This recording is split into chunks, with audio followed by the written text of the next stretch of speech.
Chick, chick.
Hello, hello, hello, hello, test, hello, hello, hello, test, test, test, test, hello, hello, test, test.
Hello, hello.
Chick, chick.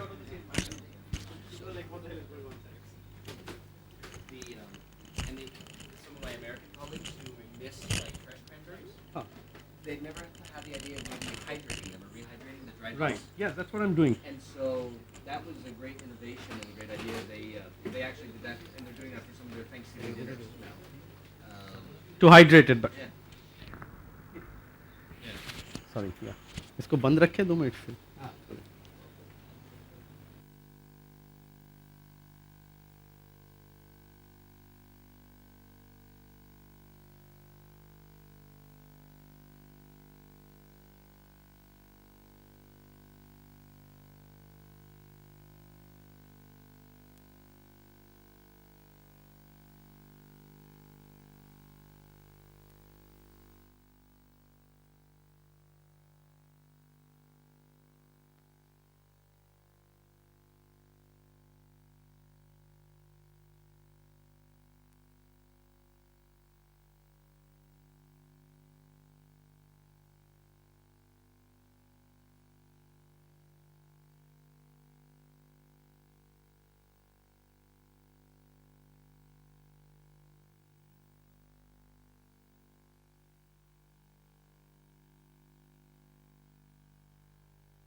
Mic check. Yeah, good. So we're giving you recipes. If it's too loud, let me tell me. I'll kind of reduce it. The last workshop I was cooking at, it was at Palladium, and this was at what is that? At the food hall, and the fairly large space. And they said we don't allow mics. So I've got used to like screaming now. I know Bombay workshops you have to scream. So next day when I go back to the kitchen, everybody's happy because I have almost lost my voice by the time I've gone back to Delhi. So I'm very thankful that Nature's Basket. First question I asked Ayumi that, do you have a mic? She said yeah. I'm like okay. So yeah, if I'm too loud, just let me know. So I'll kind of reduce it or speak without it. I'm okay. Yeah, sure. So we have given you the recipes. The recipes we tried to kind of break them down and make them simple. Primarily because as chefs we write very complicated recipes. Most of the time we don't understand ourselves, and it's primarily for books or shows. And also I realize the recipe writing is something that's almost like an art, that if you write it well, you will pass on your information very easily to another person who has not seen the food been cooked, yet can replicate almost 70, 80, maybe at times 90% of the food from the recipe. So we don't really take recipe writing that seriously in this particular country, and I noticed that especially in kitchens we do so much things by word of mouth or information passed on or haath ke andaz se. We're not very good with the recipes. So please keep asking me whenever you feel. As it is, we made the recipes simple so that it can be something that can be, you can use at home. So measures like cups and mugs and stuff like that, because in the kitchen we always go by grams. I think this is also by gram. Yes, so 20 grams. Okay, one number, thank God, that's red apple, one number. 80 grams of rocket, that's quite a challenging one to. Chef, do you have a weighing machine? Okay, but don't worry, it's okay, we'll manage without that. So, such a simple things like salad where you can just pick up things and throw it in a bowl. In the kitchen, we'll put a recipe to it because, or else it will not happen. So, somebody will really have to measure 80 grams of rocket.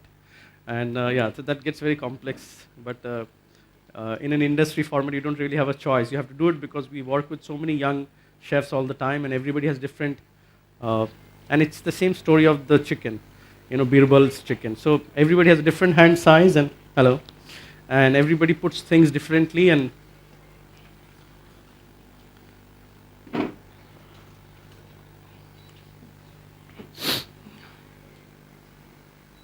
you could also use actually a mix green. I think Nature's Basket also has salad green mix, which is also an interesting mix.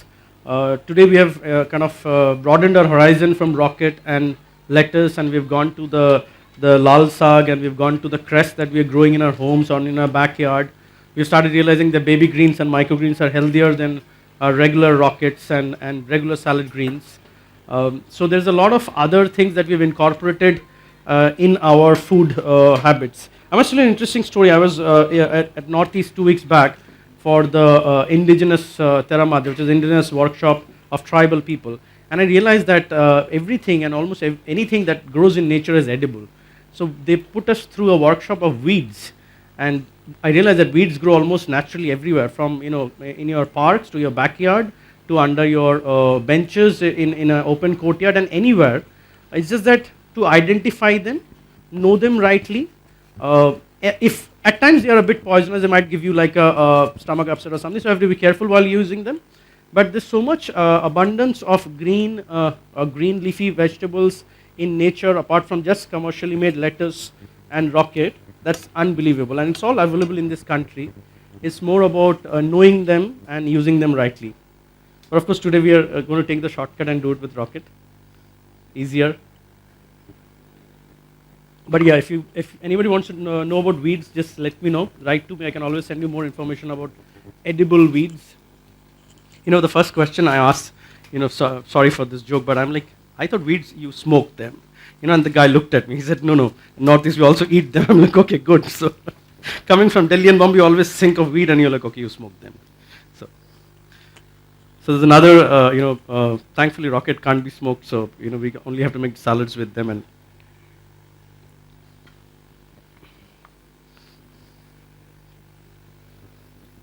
so anybody cooked with cranberries before? I'm sure you've all had cranberry jams.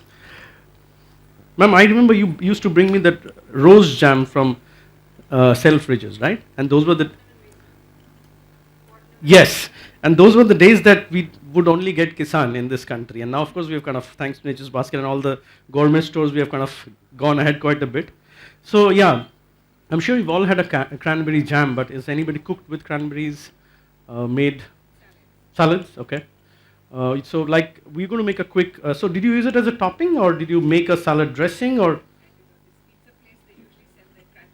Okay, nice. Because I remember, hotels in Bombay in Christmas, there was this whole challenge that how to make a cranberry sauce, and we'll finally go hunting and we'd find some really horrible cranberry jam in some shop, which was sweet as hell, and then you'll dilute it down, and next to this nice big roast turkey, you'll put a little bowl of red colored water. And the guests would like, because you also, it's very traditional and you have to pick it up. So very reluctantly also you pick up this little spoon of red jam and put on the side of the plate and eat the turkey. So I think today we have kind of progressed from there. We've been very blessed, both locally and internationally. We are blessed with ingredients. Um I'm also part of the slow food development in this country. As we all seeing that India is slowly closing its doors to all imported ingredients, and we're trying very hard to bring in good produce. So yes, it's also time to look around and see what is naturally growing around us, which can reach us without much of travel, without carbon footprint, without breaking our head through customs and excise, things that we don't really have much control over. As in, we can cook, we can eat, we can shop, we can buy, but we don't really have control over economic policies and political policies of the country. So cheeses have stopped coming, meats, of course, have become an issue. Dairy products are struggling to come into this country. So the slow food actually talks about promoting products and produce that is local to yourself, that the community that have grown up with, that grows around you in your farms, help them grow, use them, and incorporate them in your daily meals, which is definitely healthier because it's cleaner, fresher, doesn't travel. We've also got this whole concept of now urban farming. I don't know if it's happening in Bombay. Bombay also it's happening. I know Alibag is, yes, terrace farming has started. I know a lot of people have started doing it in Alibag. So I think it's fantastic to now get back to growing your own products or produce, be it lettuce, be it cress, be it even basic tomatoes and chili or whatever. But so long you can incorporate fresh ingredients in your food, it's better. If not, then of course dried, that you can rehydrate like what I'm doing here. But it's not processed. The first part is it's not processed. It doesn't have any chemical antibiotics. It doesn't have, it's not genetically modified or manufactured. So food, we've become very conscious, and what we eat today is pretty much what it is going to be in our future. And that's why we realize that in this country today, there's so much of suffering, health issues, cancer, diabetes, all sorts of things. I'm actually part of the diabetic week is going on. So in my restaurant in Delhi, we're running a whole diabetic menu.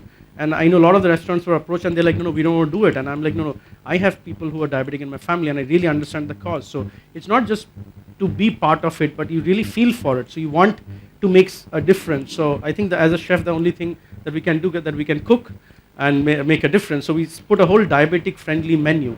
So there's just so much that could be done with food today, apart from just eating fine food in fine restaurants, which I've always done. And today I'm more like looking back into other opportunities with food, health opportunities with food, cooking with natural food around us, products and produce that is easily available, that's not recognized, like the millets I'm going to do my risotto with. Because I remember we'll always make risotto with arborio, and now we're looking at our own, back into our own grains, that what could we do with what we have in this country. Hello.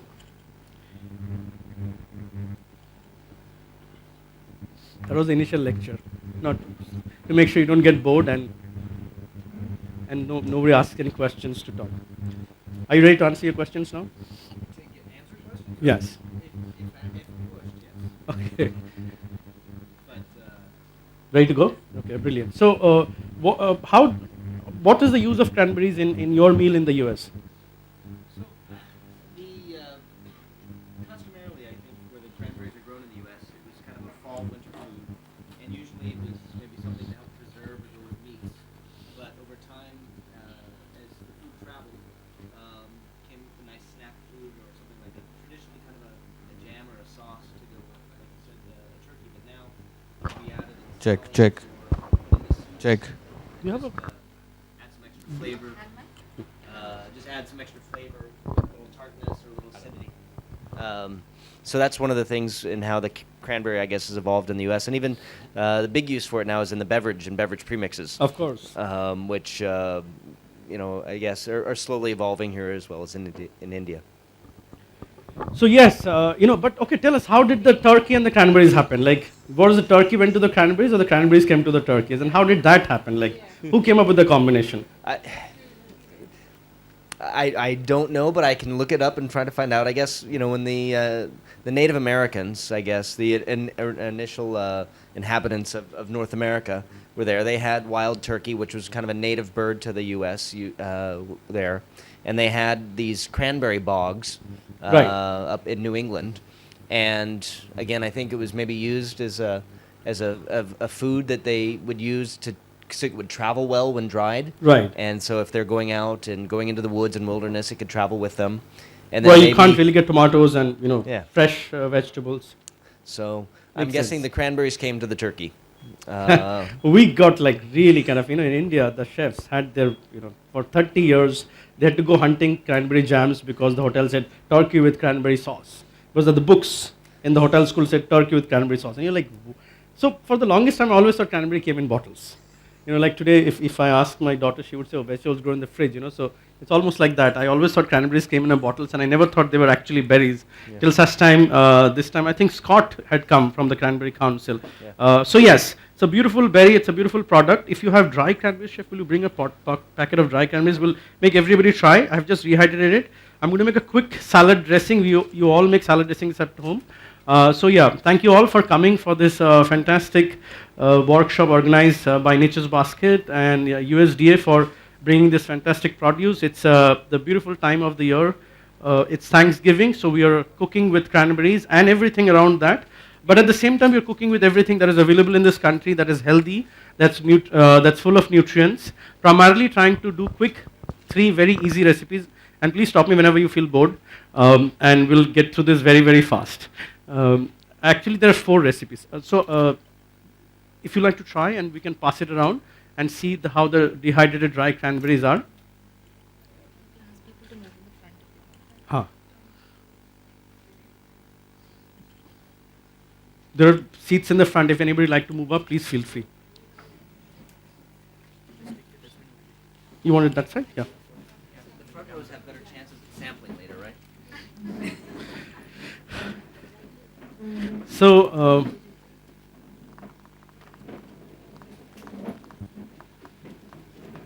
just pass me a pair of gloves.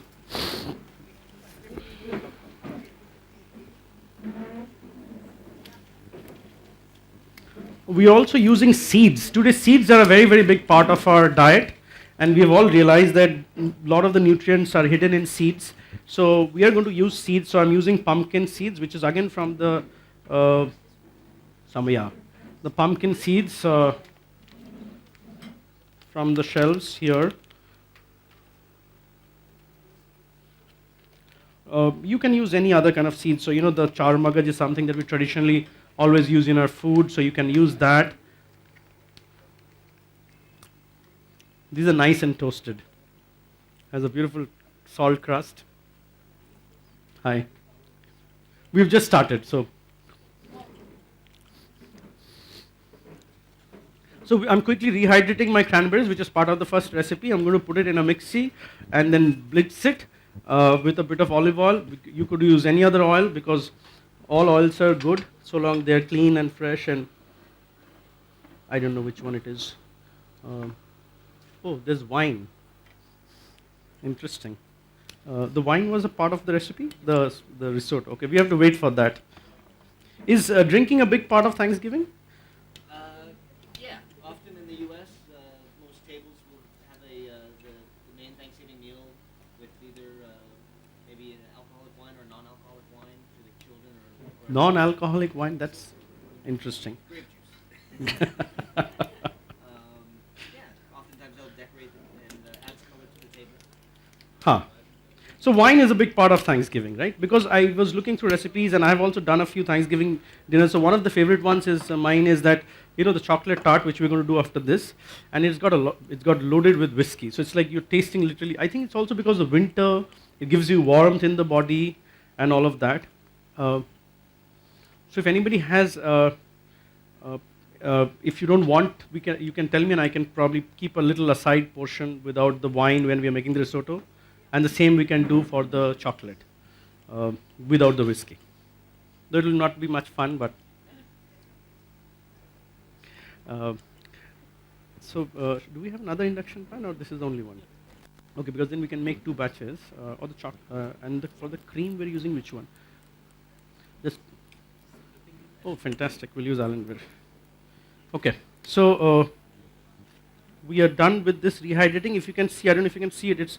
Can you see it? It's become like nice and round. What you're eating is all dry, and this has become really nice and round. I've been boiling it for slow simmering it rather for about 20 minutes. Yes, the same thing. I have kind of rehydrated. It's become like nice puffed up. So yes, so no, these are the dry ones. So that's what. So this is the old recipes that we're using. So that's what I was saying that now 3 months back we got the dried cranberries. We launched them into the country in 2 formats. One is that is unsweetened, and the one that is sweetened. What we have given you. Show me. I think so. I checked the packet. Yes, sweetened. But you can use the unsweetened one as well. This is the one we have at the store right now. The unsweetened one, this also has a bit of a tart and sour taste to it. It has a bit of sour taste to it. You will also see it in the dressing as well.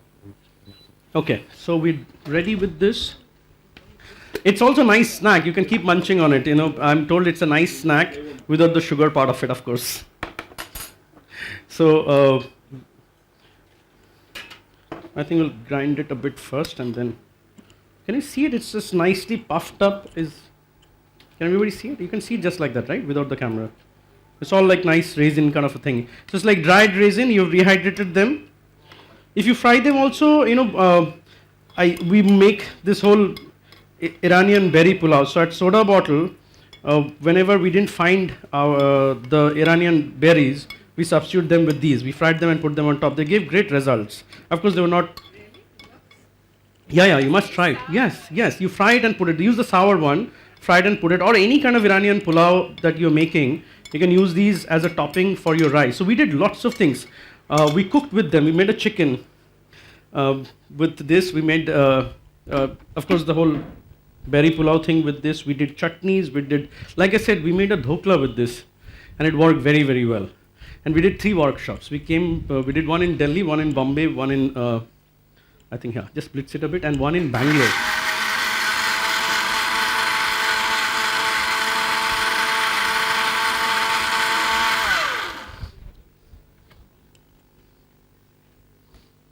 If there's a way to make them soundproof, I'll try it, but I doubt. In the restaurants, we have these now bar blenders. Yeah. I'm sure you've all noticed bar blenders which has got plastic covers on them, so you don't hear the noise before your cocktail comes to you. Can you see it? It's like a beautiful tamarind chutney kind of a consistency.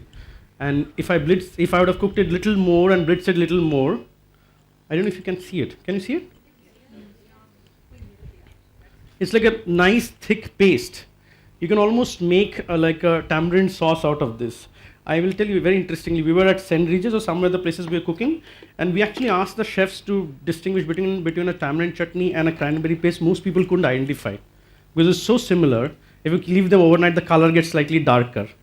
And we'd of course added a bit of ginger also into this. The recipes were same. So one was imli with everything and one was cranberry with everything. They almost tasted the same. So it's very interesting. So that's how it is easy to incorporate in your chart. If you're putting it on top of your dahi valle and stuff like that, it also works very well. So we're going to put a bit of olive oil. I can actually give out a little bit of this for you to try, so you see how it is. Because this is the basic ingredient, and then you can do anything with it post this.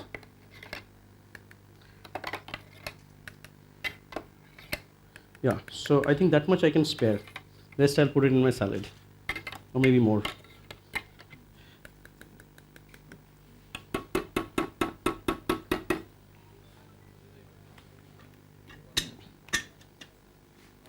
Okay, just can you pass it around and everybody can taste out of it. So that what I send out to you is basically the quickly, and then now we're going to put a bit of oil, a bit of salt. Might really hit this with a bit of black pepper. You can actually add chili if you like. It works very well with red chili powder, paprika, and stuff like that. We're doing a bit of salt, pepper, a bit of olive oil, and that's about it. And we're done with our salad. And then we're going to toss it, of course. This is your cover. Yes. Salad oil you're putting on it. Yes. Came at Turkey here. Or concerns there. It's a good natural snack, as opposed to some of the other ones that might be available. And so if people grab a handful of those, I think they're very filling and can be very beneficial there. But there's a lot of studies available online, documented by Harvard Medical School or various medical institutes internationally, and maybe even some here in India, talking about health benefits of cranberry consumption. So yes, today we're all about superfoods. We're constantly looking for food that is healthier, and of course, cranberries, great antioxidants, fantastic for your skin. What I've done is I'm going to go one step ahead, and I've got like this fantastic superfood from back home. Bihar and West Bengal, we use a lot of this. This is ramdana. Now it's very, very popular in a superfood category called amaranth. This is a ramdana pop.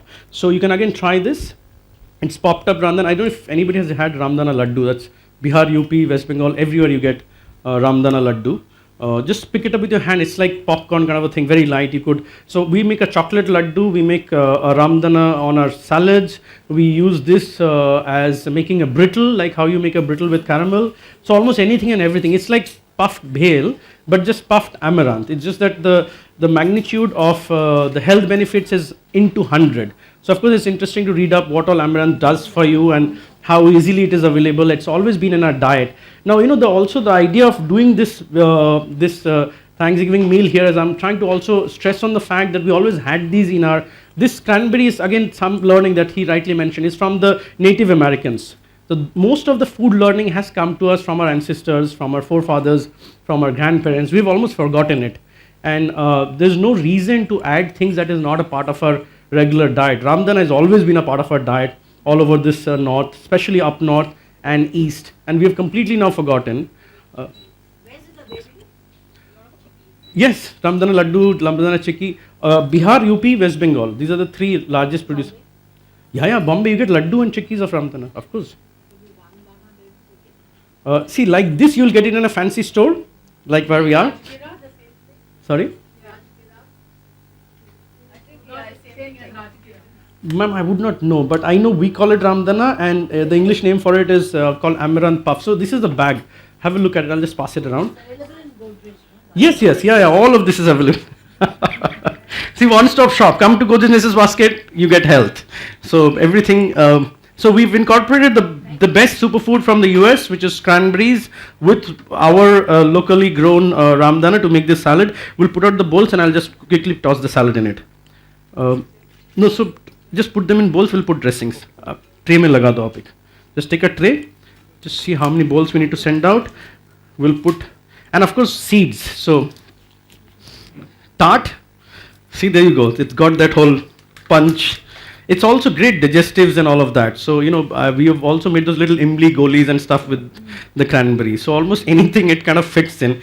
We of course last time I was talking to the importers in terms of the price point, because that's where it becomes a taboo, because in India if it's too expensive, so the average middle class would not be able to afford. Not necessarily all of us shop at Nature's Basket.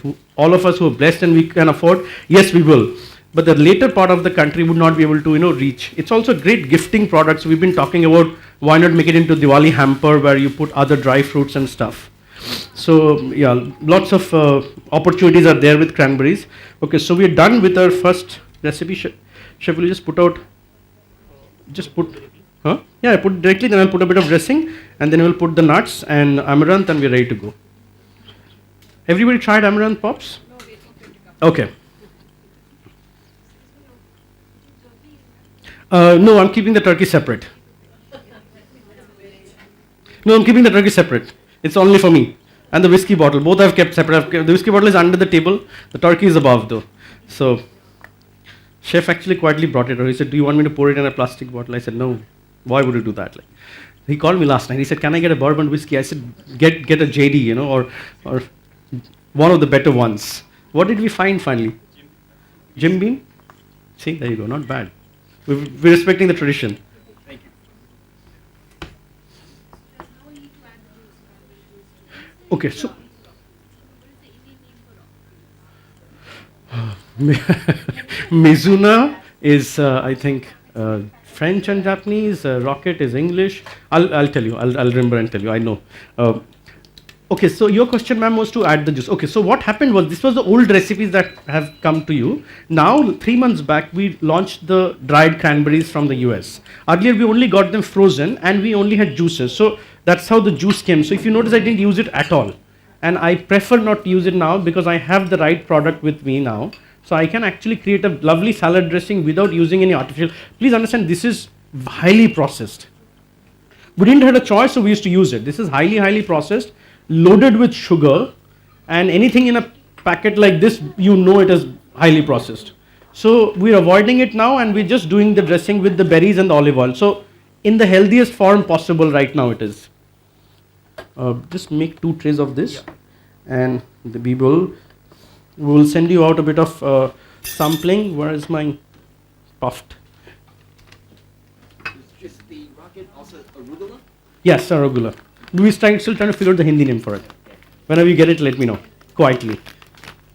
We've now depending on an American guy to tell us the Hindi name. Anybody can look it up. I think you can look it up on a Google. Yes, yes. That's what I was saying. Just look it up on the Google. Chef, you want to put a little more lettuce? Rocket. So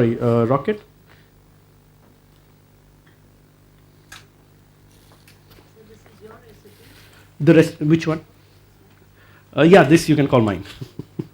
I keep working with different kinds of recipes. So the first rocket salad, I think in this country, I launched in 98, and then later on in the olive menu in 2000, because we never used to really eat rocket in this country. We were always very about lettuce.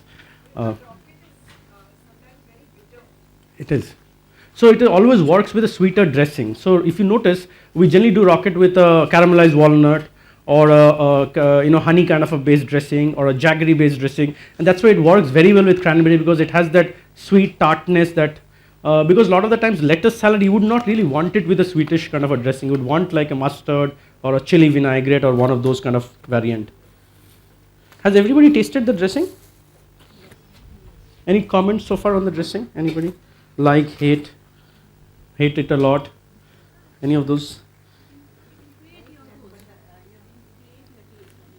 Yes, of course. That's the best part with food. I think that's the whole thing with fun thing with working with food, that we can always cater it to the taste buds, to the people we are cooking. In a restaurant, of course, I'm a bit caught because I have to now cater to multiple taste buds. Somebody who says, like last night, I run a small waffle chain in Delhi. We're coming to Bombay and Gujarat now. It's called Drool. We're at the Select City. If anybody knows, there's a mall called Select City, a big ugly mall. So Drool got 2 reviews back to back in a difference of 5 minutes. One said I hated it. I'm like, okay, that's natural. The other said I loved it. So you didn't know which one was correct. 2 guests back to back in 5 minutes, and for the same product. There's a hello, hi. The chef's Yes, apprentice today. she's going to be cooking the next course. So we've been kind of waiting for her to come in so that we could cook the next course. You want to put a little bit of amaranth? Please take a seat, and we'll get you an apron very quickly. And I'm just kidding, by the way, no aprons for you. Oh, there is. We do? Oh, you. We come prepared. So what we do is we're going to put I'm going to just put this dressing, and you have to put the nuts for me. Is it a local? Is it a local like Sorry, say again. Rugla leaf? That's No. Hindi, we'll find a Hindi name. No, it just says a Rugla origin in Devdagri. You can get mostly vegetable growers in India will understand rocket, but Mizuna, Rokula, Arugula, all that works. In fancy restaurants, we like to call it rucola. It's a bit stylish. Aramira. And in Japan, Japan we call it mizuna. So yeah, these all different, like dhania and kothmir, that kind of a. Are we supposed to put anything else? That's it, right? And the recipe says, let me just check. It says just little bit of that and a bit of. We added pumpkin seeds, roasted almonds. Okay, now this tray is ready to go out. Yeah, it's on the side. Sorry, we'll not put the smoked turkey, but we'll send out the last tray with the smoked turkey because, keeping, respecting vegetarian thoughts in mind, this is the first tray that is ready to go out. We want to send this out and bring that tray. I'll just put the dressing. Okay. We can add a bit of apple. I'm just sending you out like that. I'll plate one with apple for you to see, and we'll do a nice plating for that. This is a very, very small plates, and you can actually give a slice of apple maybe per. Just give me a second. Let me just add a slice of apple.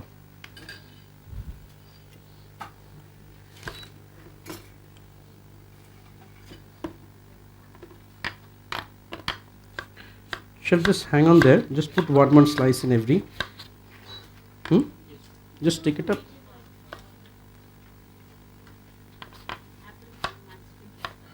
Sorry, second one. Yes, actually, yes, we could do that. We generally put it like a fan. Just put one slice of it. It also works very well with green apple if they're in season. But again, whatever you get fresh, let's work with that. Done? Just bring the tray here. Actually, it's becoming a bit confusing to go that far.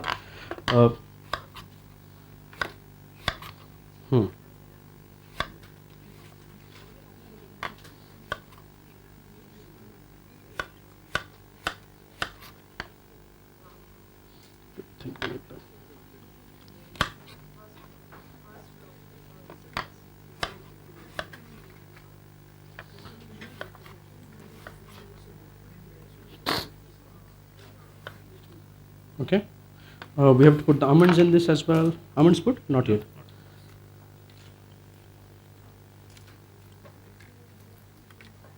It's very healthy. So one nut, one seed, one fruit, one green leaf, and a beautiful dressing made with cranberries. So it's fairly like a complete product. I'm sure we can check on the calorific values and all of that. It'll be.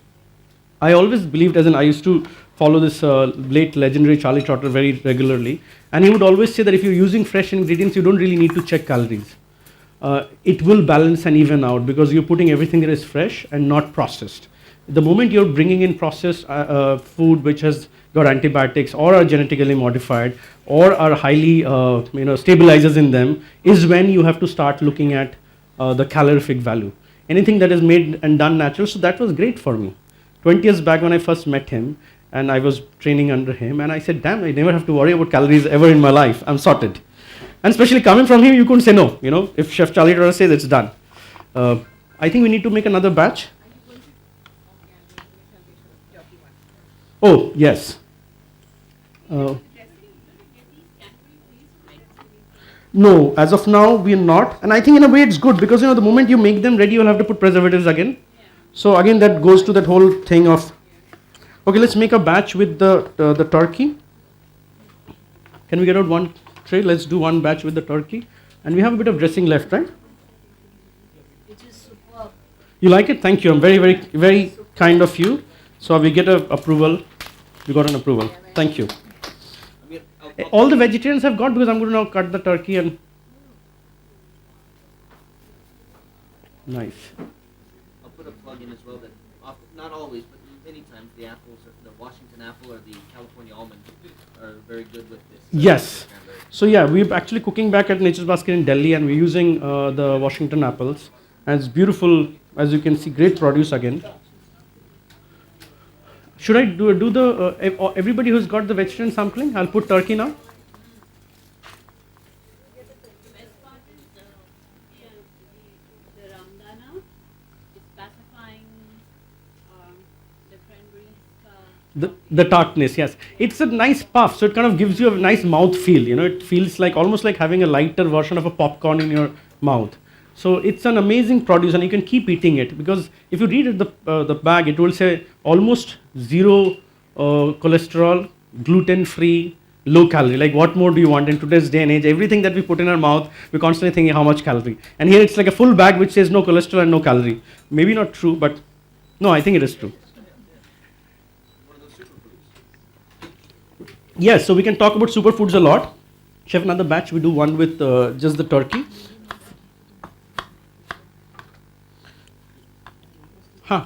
We'll just do one batch with turkey, that's it.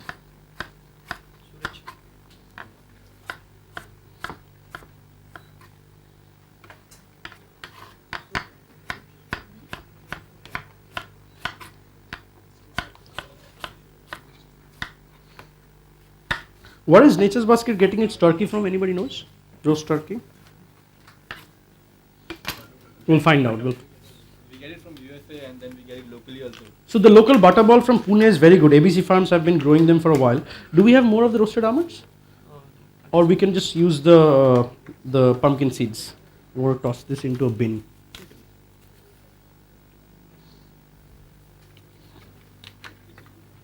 Anybody has any thoughts, questions so far? Please tell us if you feel any changes, adjustments that could be made on. We can make it lesser? Yes, I generously put it, but yes. So one comment I get on the restaurant menu whenever I send Amaranth or Ramdana, what I do, I put it on top. So a lot of the comments, it says it looks like snowflakes. So I'm going to put it on top, and you see it's just all white, and you will not even see, it's like covered with the. So put the dressing in, and this one I'll put the Ramdana on top. I need the gloves.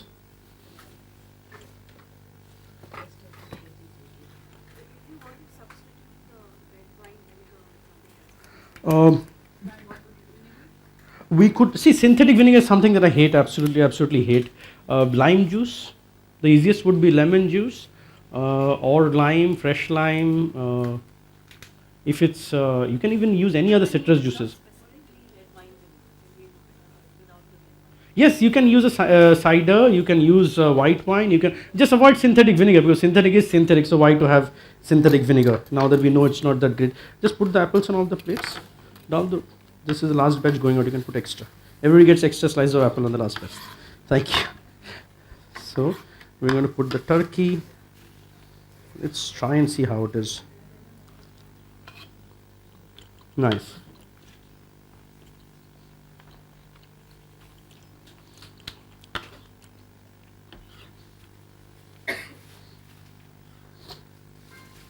Chef, just put one on one or two slices, maybe two slices because we have enough turkey.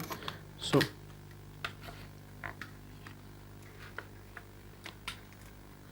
and then we will put a bit of dressing.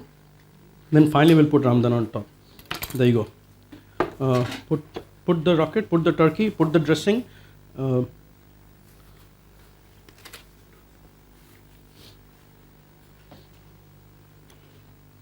Anybody has any questions so far? Please ask.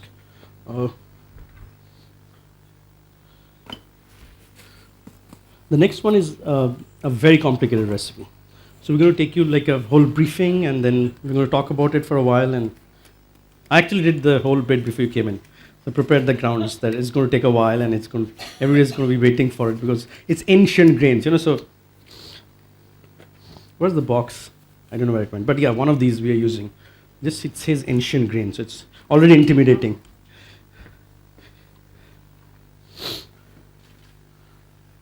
We have more of the seeds, right? This we have. Pass me the.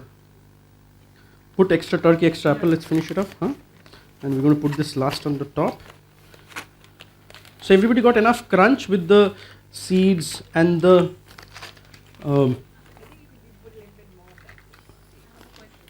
Yes, ma'am.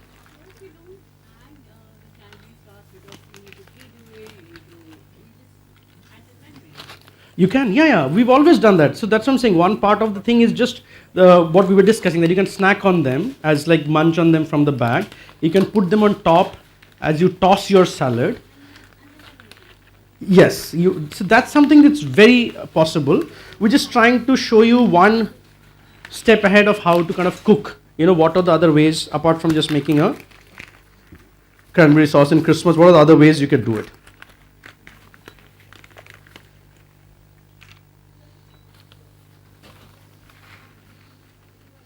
We need, I think, more of this, but that's okay. This is the last batch, right? Let's put a little more rocket. This rocket is actually almost like a baby rocket, so should be not. Yes, should not be very bitter because. So that of course, all credit would go to Nature's Basket for finding good produce, because the more the rocket would grow, it will become fiber. You will have fiber in it, fibrous, and it will also become bitter. Okay. Now you put dressing on all of them. Apple. We put apple slice, right? I think you'll have to manage with that only now. Whatever. If you're serving in a big portion. So what we do is normally we always keep the dressing separately. We don't toss it up. Like even when we are sending it out, at times we just send it like in a sauce boat or something. So because the moment you toss it, it'll all go because it has salt, lime, and so it'll kill the leaves. Especially if it's baby leaves like this, it'll all be dead. I think we can just manage one. We'll not be able to do two. Just that much only dressing is there. Sorry about that. Did that bowl of dressing come back? We can use that if it's come back. I wish. Okay, we'll have to manage with this. I'm sorry, but let's see.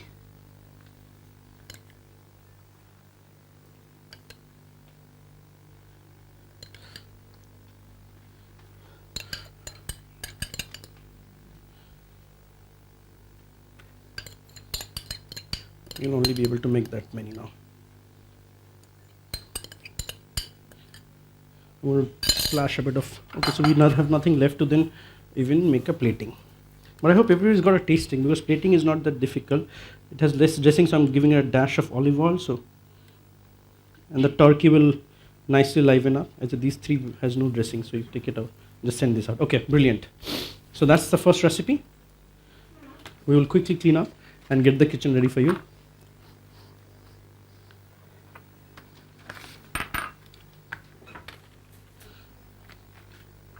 Chuck everything in the bin. Sorry, hang on. We'll have to put the amaranth. So now this one we're putting the amaranth on top. And feel free. The amaranth is such a beautiful produce. You can use, like, you never have to count how much. What else would you? Amaranth? Like I said, this has dressing. We make brittles. We make chickies. We put them on garnishes of hot food. Also you can use them because it's puffed. It's a hot produce, so you can put them anywhere. Salads, it goes beautifully all the time. What else? Let me think. Sorry? Yes, yeah, of course. So granola bars, health bars. We're making breakfast granolas in the restaurant now for breakfast. So we use that as a fresh thing. We toss it up with the honey and caramel and press it down with a little mold. So you have a fresh.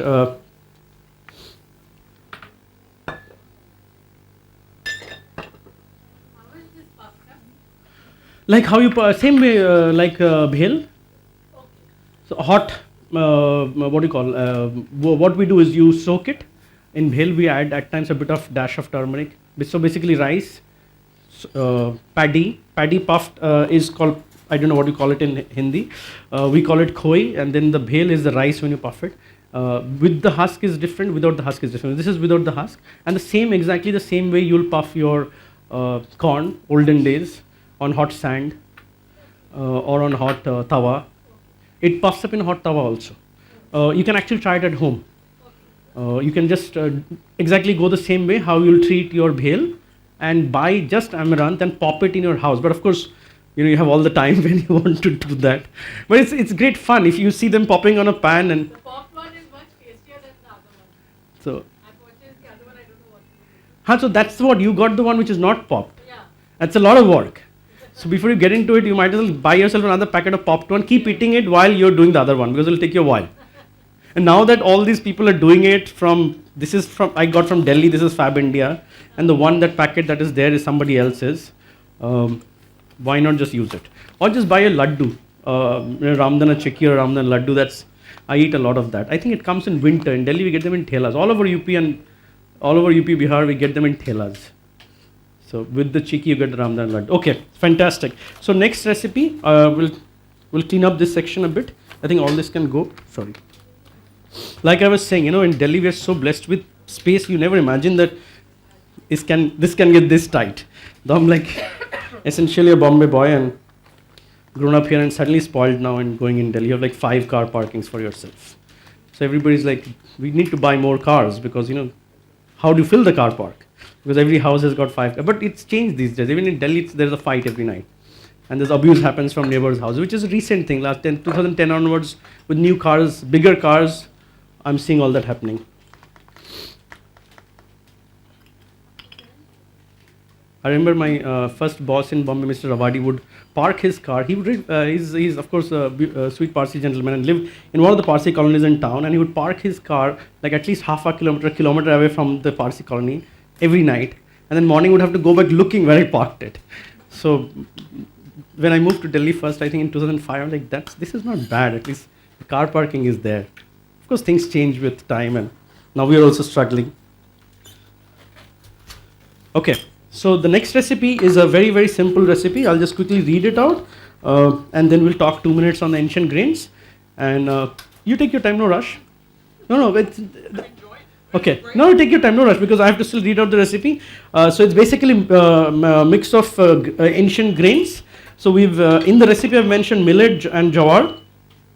I think there was a barley also somewhere, yes. But we're not using the barley. What in place we're using is the mixed millets, which has all the 3-4 different kinds of millets, and it's so full with, where's that box? I need to show that box once more. No, that's the other one, the kodu. Kodu everybody knows, right? Yeah. You all have that during, what do you call that?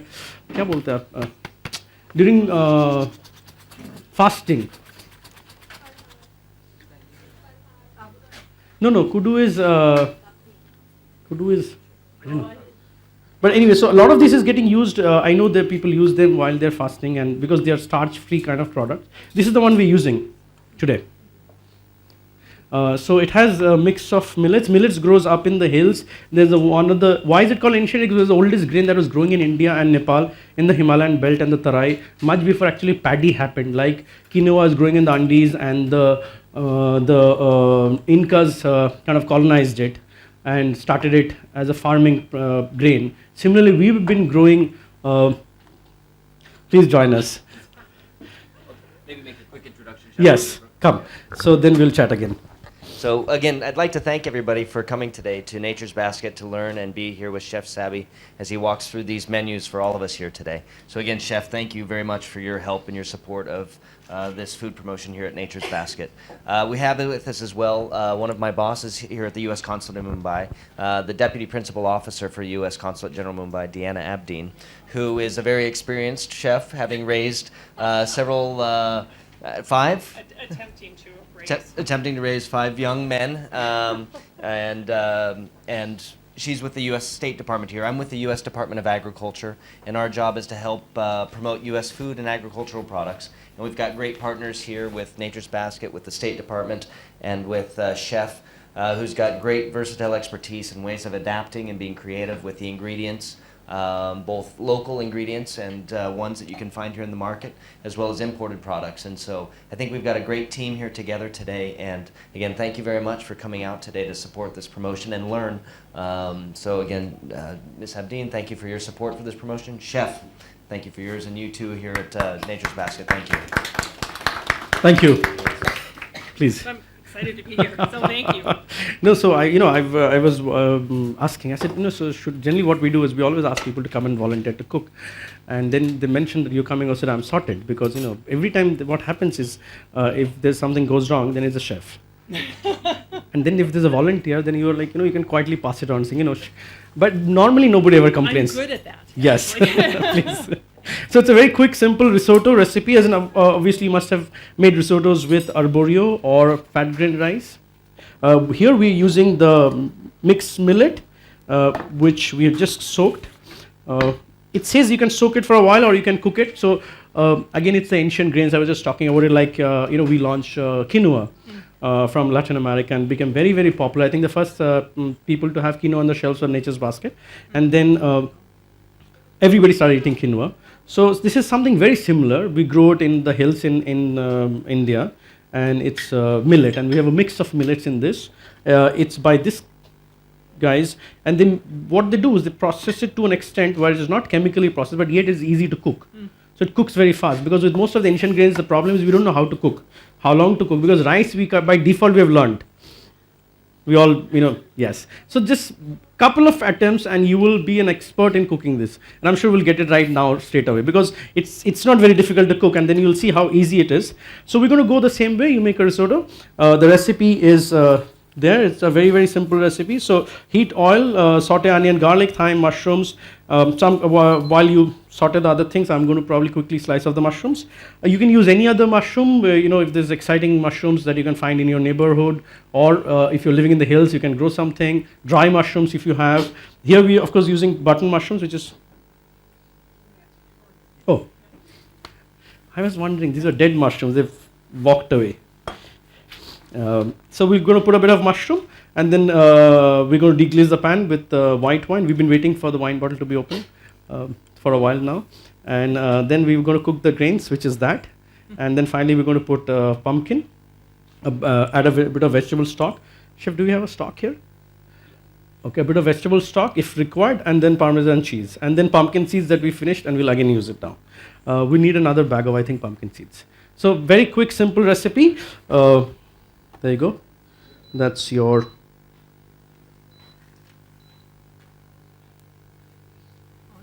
yes. Thankfully it's Philips. Most of the induction cookers these days come from China, and they try to speak English. They give you instructions in English. That's very complicated. So this is at least better. This is not saying anything. Like the lifts tell you that which floor you're on and all of that. You're going down, going up. Okay. So we go with a bit of the. So what you could do is you can go with a bit of oil, and then onion, garlic, as much as you like. We're going to be cooking, I'll give you the measurement, we're going to be cooking, let's say, two ladles of this. Okay. Yeah, so, yes, we're cooking for a large number of people, so you can put a little more if you like. A little bit more. Yes. And I love olive oil, so I keep putting as much olive oil as I can get. So you can bit of onion, bit of garlic, brown them up. Oh, thymes are there. Clean thyme, we'll put it later, and I will quickly slice the. We are avoiding this one. We're good now. Great. I'm just going to slice up the mushrooms. So keep going. Yes, that's good enough. Yeah, that's good enough. And then we will.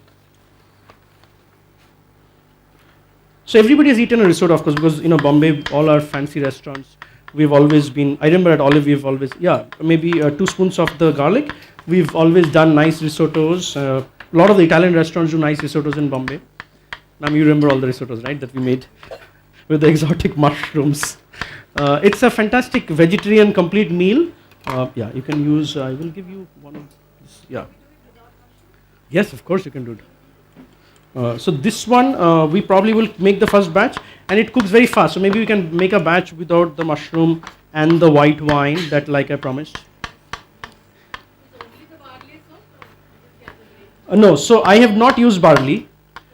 We've used, this is the mix. So it has a mix of millets. And it actually doesn't need much soaking. You can actually work with it easily. But I just didn't want to take a chance that you're all waiting and it's been cooking for a while. It has happened to me a few times in a workshop. That everybody's looking at my face and I'm cooking something that's not getting cooked. So to cook up some stories. This 10 minutes is very good. Because what happened is these things are slightly pounded. They have pounded and brought it to you. So they're almost like ready to cook, like how rice has become. It cooks very, very fast. So is it brown? Yeah, I don't think it's getting. So we'll put a deep fry motion into this, or a pressure cook maybe. See, this is the fun part, because it's not Chinese, it's not speaking English, and Philips is not saying Hindi also. It says roti, dosa, gravy, manual, milk, water. None of this is our function, by the way. Oh yeah, it's yes. Induction cookers are fun. Anybody uses induction technology at home? You do? How is it? Like good? No?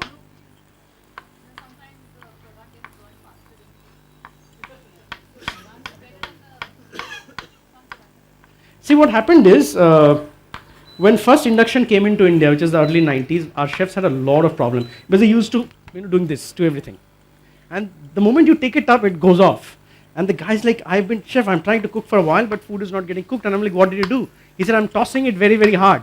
And I'm like, no, you can't toss, you have to put it. So the first thing of induction cooking is, it is a contact cooking method. So it has to sit on the surface where... As I'm picking it up. Yes. Yeah, keep browning it.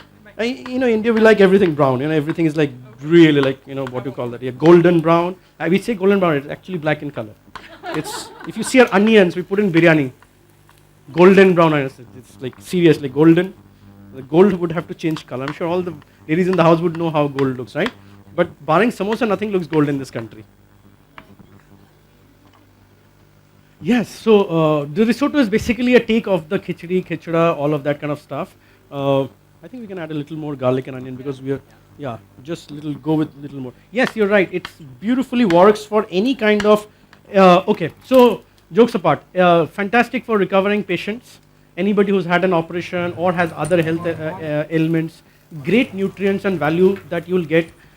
People who are dieting, I know I have a lot of friends in the modeling film industry, they keep asking me, I said, keep eating ancient grains, don't eat rice. But they didn't find it. I don't know how they not find it because every time I get a call back. So after you give advice, you're in trouble because now you have to find it. So I'm like, okay, now you're looking up on Amazon and all of that and trying to figure it out. So great for people who are recovering. So patients, one, you can use it as a hospital diet if you're giving people who are recovering from some kind of illness. People who are dieting, doesn't want to have starch in their meal, gluten-free diet. So all of these diets, it goes straight away, fits in like that without. We had some people with white wine issues. So I think with the first batch, we can avoid the white wine. Let's see how many hands for white wine or without a white wine.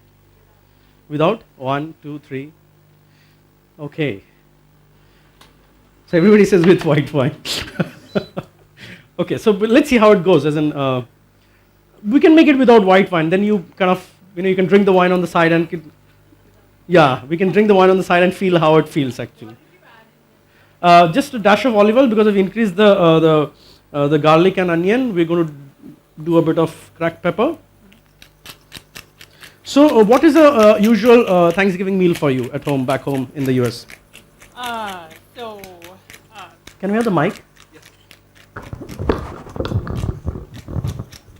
So turkey, of course, where typically, and of course everybody has their own style in terms of making turkey. Right. And probably the favorite recipe that I've found is it has sage and other herbs that you would mix with a sort of a butter.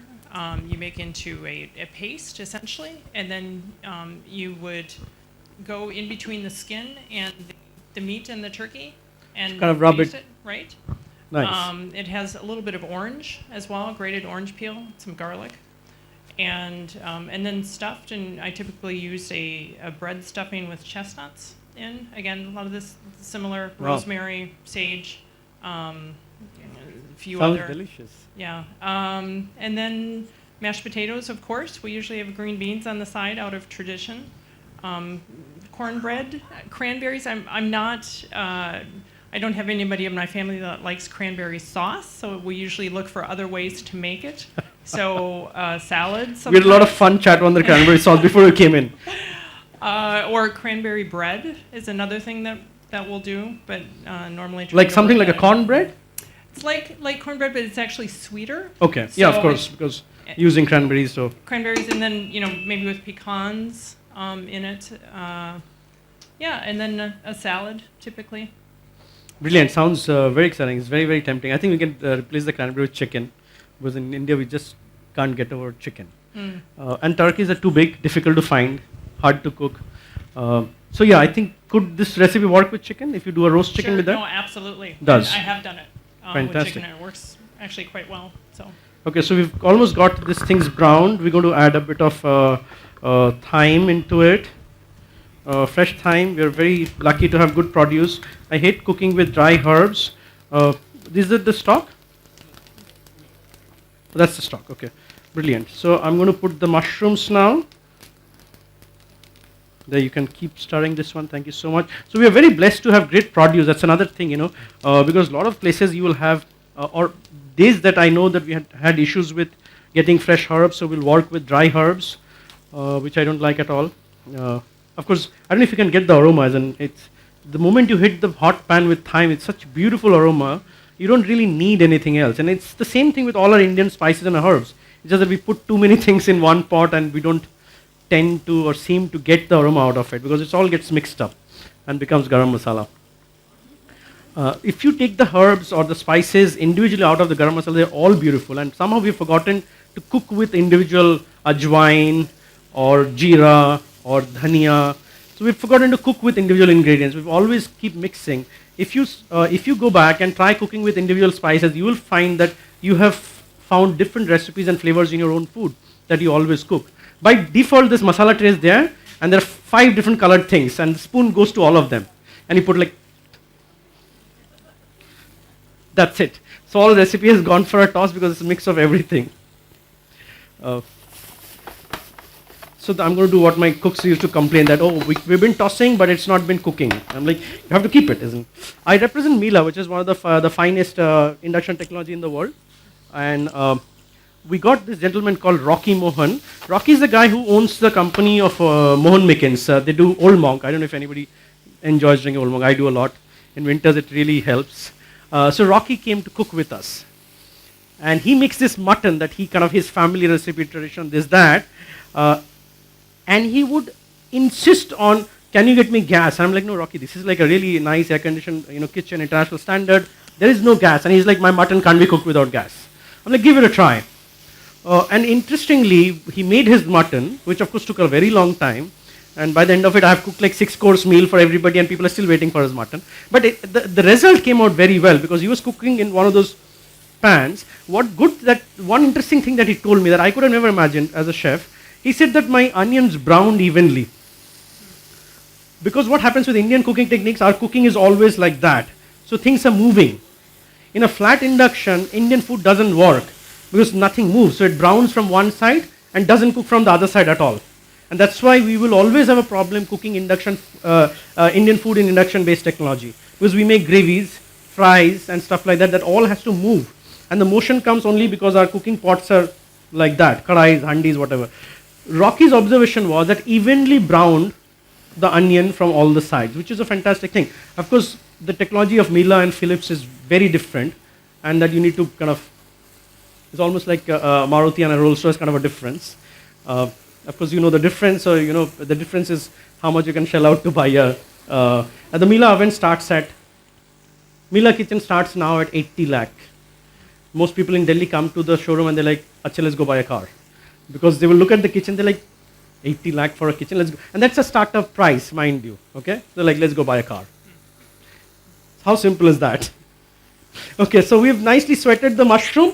At this point, if you love your butter and amul, you can put a dash of butter, and it'll taste and flavor beautifully because thyme and butter is an amazing combination. But we're using olive oil. So, are you okay? Happy with the aroma that it's given so far? Yeah. Brilliant. So we're going to do a bit of salt. So again, the water will go off the mushroom.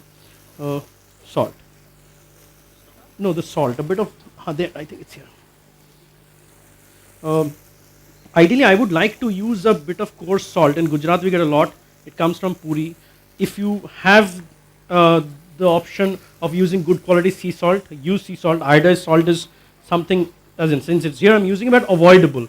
We have much better salt in our nature, and we don't need to buy Maldon or any other expensive fancy salt from anywhere. Because in the coast we are making, the whole thing started with Gandhiji's march and all of that. So there's so much salt already there with us in nature that you can use. They of course looks dark and you might think that you'll fall sick eating that, but actually you'll be better off using that salt. Okay, so we have the ancient grain mix. I think there's recorded history of 4,000 years of cultivation of the millets, basically. Yes, just keep stirring it a bit, then we'll add a bit of stock. Sorry, somebody. It will get cooked. Now it's already sweated well. Pumpkin I've already roasted because pumpkin roasting takes a bit of time, and that's about it. And then we'll put stock. I think that much is enough because it's a small pan. It will not be able to take more than that. We're avoiding the white wine for on popular demand of 3 people at the back.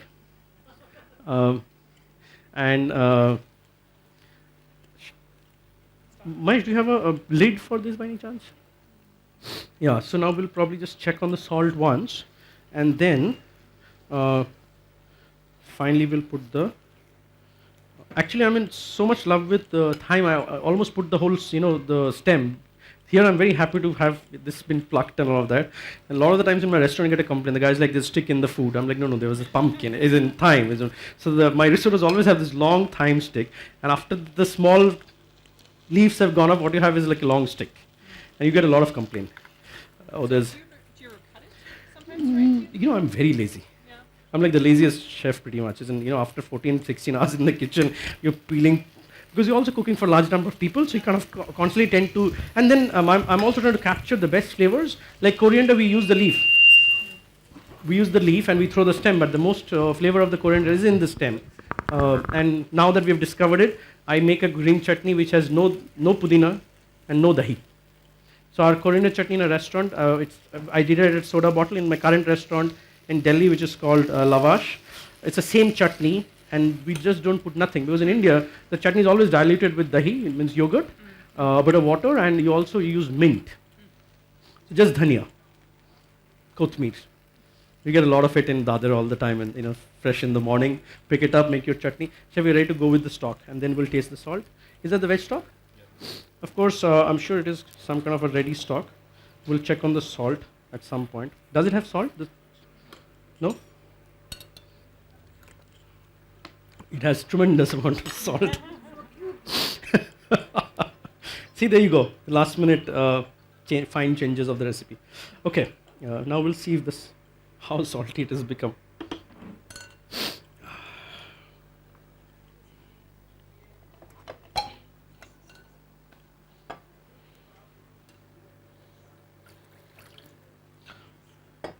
Would pumpkin be like a large part of your cooking in Thanksgiving? So we typically try and have a pumpkin pie. Mhm. So sometimes pumpkin bread. Actually, just yesterday at work, I brought in some pumpkin cookies. So I've learned different ways to make it. Pumpkin cookies. So tell us about that. That sounds very interesting. So I had used canned pumpkin for that, but it had chocolate chips in it, some pecans, also some grated orange peel as well, and then it was very much like a chocolate chip cookie recipe. A little bit of oatmeal though as well. Oatmeal. So, Okay. That kind of adds crunch to the cookies. Yep. So and then it had just a very simple basic frosting on top. But that looks fantastic. Even now. So yes, we are just going to figure out, and I hope and pray by the time it gets ready, the salt kind of vanishes from here. You all have to pray with me. So yeah, anybody has any questions regarding planning a Thanksgiving dinner at home? This is the time, and I'm sure she's done many, and she would be the best person to guide you through what one should do at Thanksgiving. And then maybe in Christmas, in India we're very big with Christmas, especially Bombay, Calcutta. Delhi, we like Christmas. What's Christmas? Like, nobody really knows Christmas, right? Delhi, what's Christmas? I'm sure Tom had told you, like, we're celebrating Diwali at Christmas. Both the time you can celebrate Diwali. So here, Bombay and Calcutta, that way I've noticed that we fairly kind of, all the festivals gets equal importance. Not we're very biased. It's just Diwali. Anybody has any questions so far on the risotto? Because it's just one boil and we'll be ready to eat it. So I'm just curious.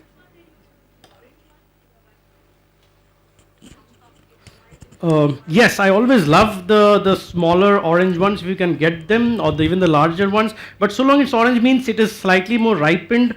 It got a bit of a sweetness to it, and that's the whole idea of using the orange one. And yes, if you can get to the orange ones, it is the best.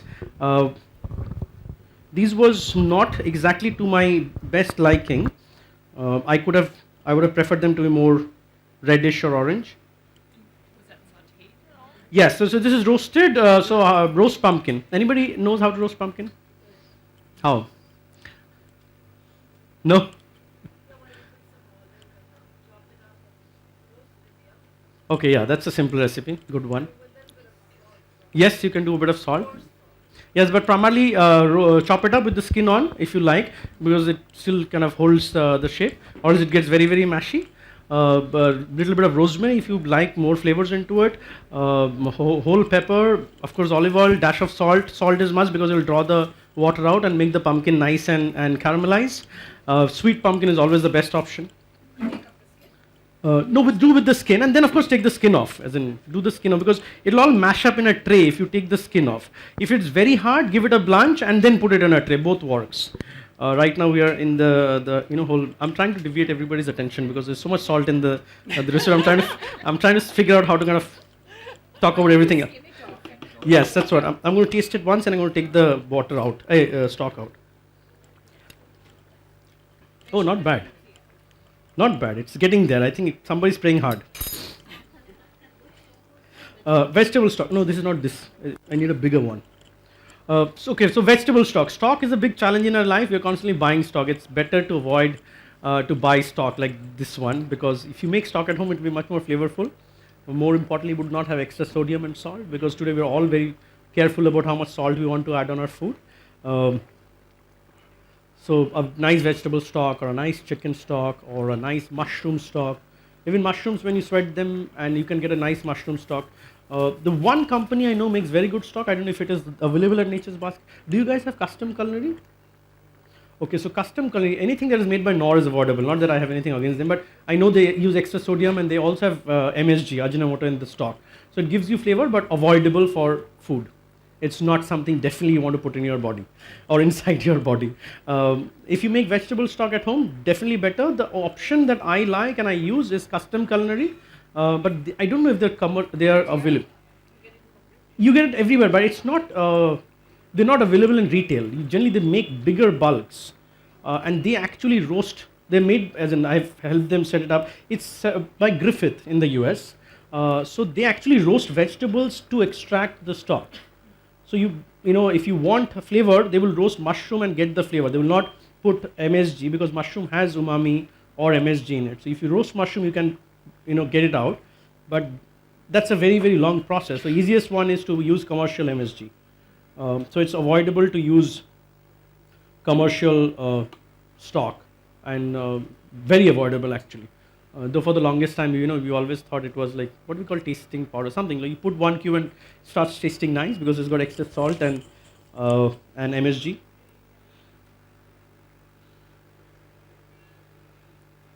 Okay, so I don't know if you can see it. The grains are all started coming up slowly. I just wish we had a cover. It would have done much faster. In the meantime, we can start the second recipe. Let's start beating the egg white. You can help us with the second recipe as well if you like. Okay, sure. The third recipe is a quick chocolate tart. And just now clean up everything. Now we have a lot of space, so we just need that. And of course, caster sugar. So we'll make like a nice ganache with cream and chocolate, and add a lot of whiskey into it, bourbon hopefully. And this time again we'll take a vote with whiskey or without whiskey. And this time we'll definitely make it with whiskey. Whoever wins. What the hell happened? Oh. So let's just look at the first recipe where we are making this one. Chef, how many egg whites is that?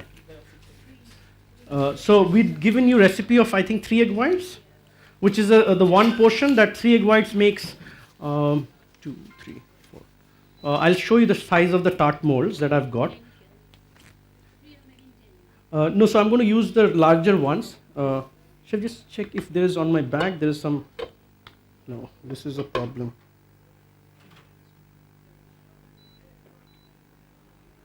It started. Just see those tart molds are there in my bag. Okay, so these kind of molds you will get about 5, I think, with 3 egg whites, or 6. Yeah, no, this ones. So I'm going to use 6 egg whites and probably will do 12 of these.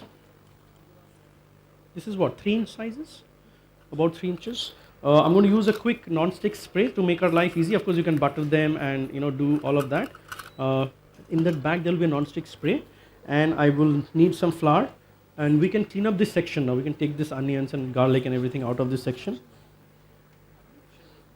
Yes.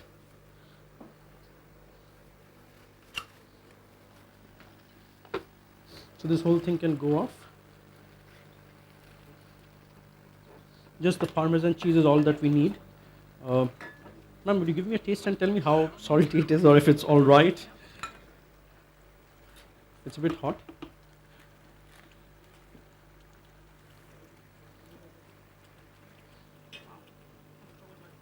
Good? Edible? Not excess salt? For the stock, I would go like 100 grams, 1 liter kind of a ratio is what I would go with. If 100 grams of this mix, I'll go with about a liter of stock. This one takes exactly the same amount of water that you would do for a pulao, like absorption method basically. So the water should all go in, and you will have all your danas kind of come up and khilawa types. So Rice is generally 2 cups two, of water. double. Yeah, so I think something like that. 100 grams complex gram recipes again. I think just go with the pulao recipe, it'll be easier. Yeah, and then if you feel that you need a little more stock, you can always add, because the best part is not sticky and starchy as rice. So aisa nahi ki aapko, it'll become like a kheer. Rice, you have the problem. If you don't add it in the first time, the moment you add water, the next it is going to becoming like a mash. But where this will hold character, and the best part, and that's why probably it's easier to make a risotto out of this than with a regular rice. So see, now it's nicely come up, and I think that the pressure cooker helped. Yeah. The pressure cooker. I think it meant that it yeah, something like that.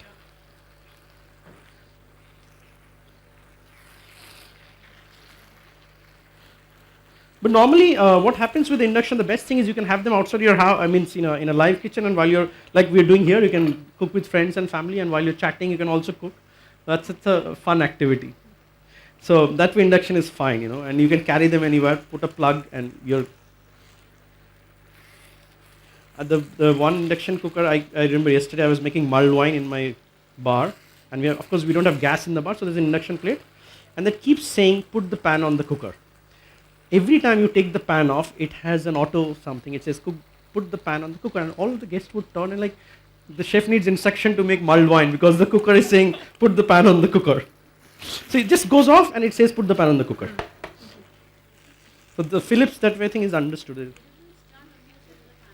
Yes, no, but that one says in a very weird Chinese accent English, it will say put the pan on the cooker. It's like a nasal, and the entire restaurant would turn around and say the chef needs instruction to put the pan. Like that's like a problem.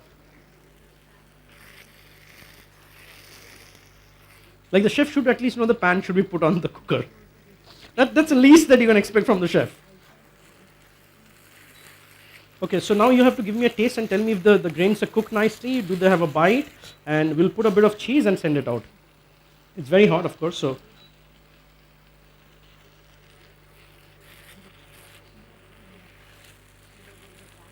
Cook a little more? Okay. I think then we are almost there. We might as well finish this off, and then we'll start with the next 2 recipes, because one will just melt the chocolate. Mahesh, will you give me just to see the recipe, and give me double amount of chocolate for that recipe and cream. Give me like 500 grams of chocolate with 1 liter of cream, but this pan is too small. So give me like 250 chocolate and 250 cream. Chips we'll use for the next recipe. This you will use the bar. Which one is the dark? And how many grams is that? Okay, give me like 200, no, little more actually, 200 will be too less. Can you give me like 2 bars of that? So that's about 400 grams of chocolate. And does it need a bit of water? What do you think? You reckon dash of?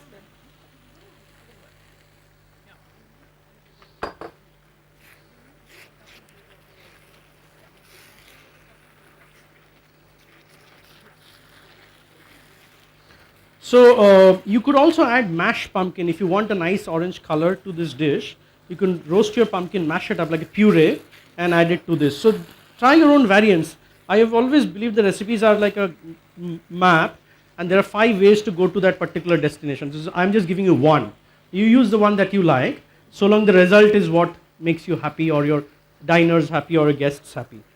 Is that good? As in, you always like to make something that is people around you should enjoy. Yeah. So the recipes would always be a standard recipe, but yet you can kind of add your little touches to make it. Like in India, we very happily put chili and everything. Feel comfortable and happy. I do that myself. Butter. So when I was opening the Japanese restaurant, that's the biggest challenge, and people are like, how come there's no butter? I'm like, butter is like, everything was okay till we put butter in the food, butter and mayonnaise. So, hi. What do you think? Go. Sorry? Yes, yes, of course. Sun-dried tomatoes, you could do peas, beautiful fresh peas in winter. So again, go with seasonal ingredients. You can do fresh peas, snow peas if you like. Anything greens you throw in, it'll immediately give you we can actually throw in a bit of peas. Do we have some peas? Fresh?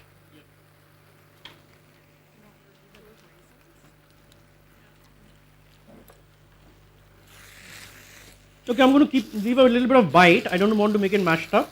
So you get a feel of the. Do you have frozen or what do you have, peas? Fresh, give me some fresh or frozen. Whatever is quickly, I'm just going to put it at the last minute and we're ready to go now. And let's see how salty the parmesan is. Depending on that, we'll add a bit or no. It's quite nice.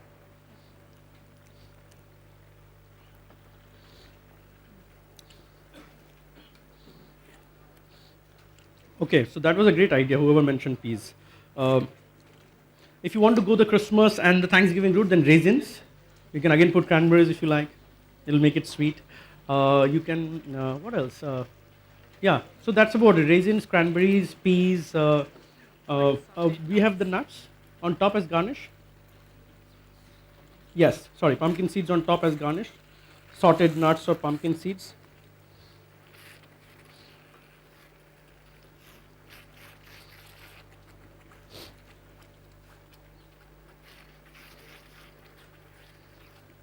Peas are it?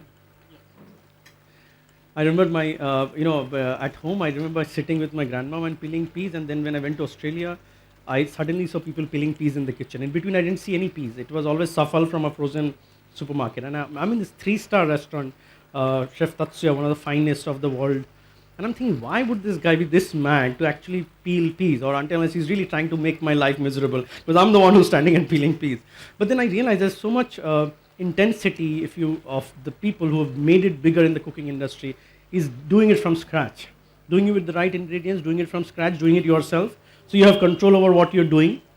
We just go to the deep freezer, take a big bag, and the bag at times has 250 grams, at times has 4 kilos. So 4 kilos of frozen peas, can you imagine? Like 5 stars, we get these big bags. So it's like a gunny bag or a sack of frozen peas. You open a bag, pour it in your matar paneers, and that's it. You're done. Like one of those. So obviously, I think if you bring Chef Tatsuya here, and if he has to make gallons of matar paneer, he will also probably subscribe to a frozen bag. He would not probably then peel his peas for his pumpkin risotto. Okay, we're still waiting for the peas. Is it going to come, or else we can serve it?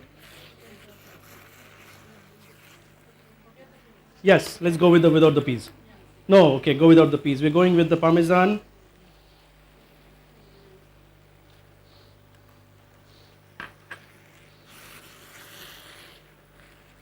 Okay, you have to give me like a final yes, and then we go.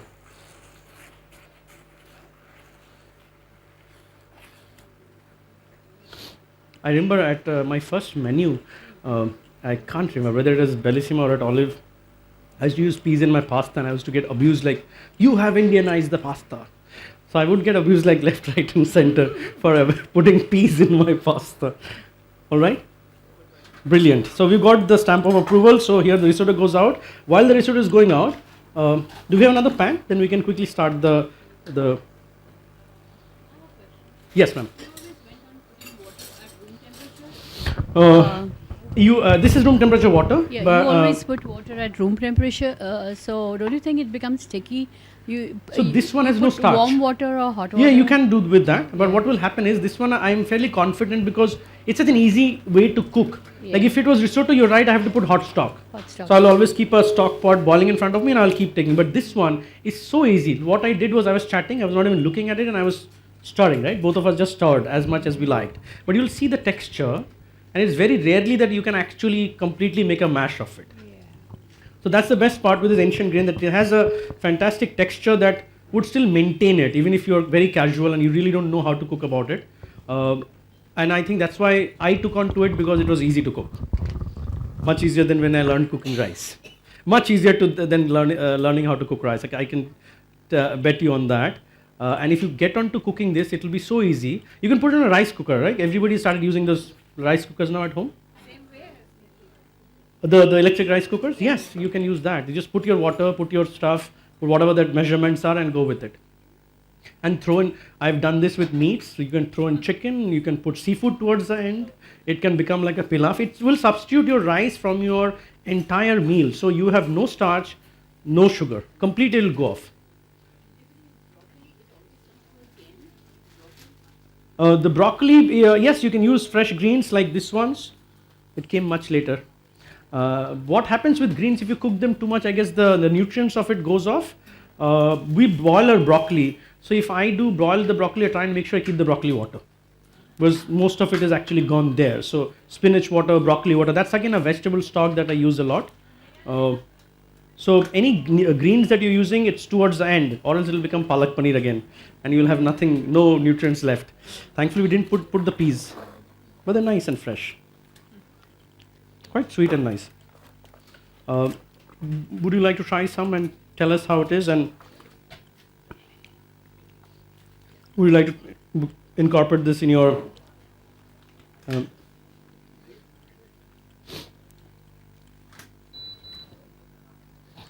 and while I start boiling the rice, okay. See, this is very important. When you're on camera, you have to give the right reaction. Thank you. It's amazing. I think she's giving very nice reaction. See,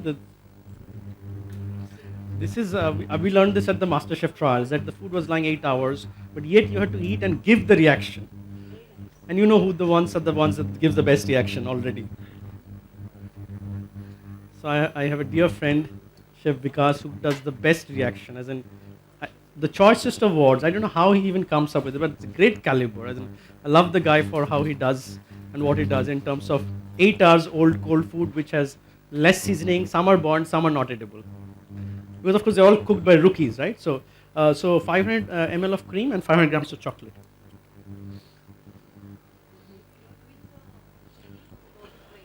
Yes, I'm just going to quickly make the, this will simmer for a while I start whisking the egg. So I'll do two simultaneously. Yeah, because then, you know, I don't want to take too much time also of yours. You've all been a very, very patient and kind audience. Thank you so much, because by now in Delhi there will be like at least 80% turnaround of chairs. 80% turnaround of chairs would happen. Oh, you know, I have to shop, I have to go, my car is in no parking, or, you know, I have to pick up my son or daughter from something. So it's amazing, as in. Only thing is that we'll have more space here. That's the only advantage we have. So that's how much, Chef? 500 ml? And, sorry? Yes, you know it, of course. I last time met you in Delhi, right? I remember meeting you last was in Delhi, yes. So, thank you. Is the business doing well in Delhi? How many kayas now in Delhi? How many clinics, kaya clinics now? Lost count. Bombay?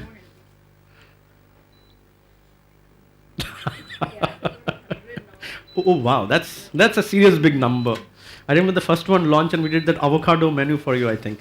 The avocado rolls and all of that, yes. So yes, avocado is great for health, and she owns this large chain of health clinics called Kaya, Skin and Health. So we did the first launch and we did this whole menu, which is all on avocado. So we used it for different ways, from a sushi roll, from a dip, from a dessert made with avocado cheesecake and all sorts of things, or primarily things that was good for skin and health. Okay, I need to wipe this pan. Everybody's had a tasting of the risotto? See, there you go. We've already got the. So now you just have to buy any day. Like more means there's no comparison. If you read through this packet, there's almost no comparison of how healthy this is.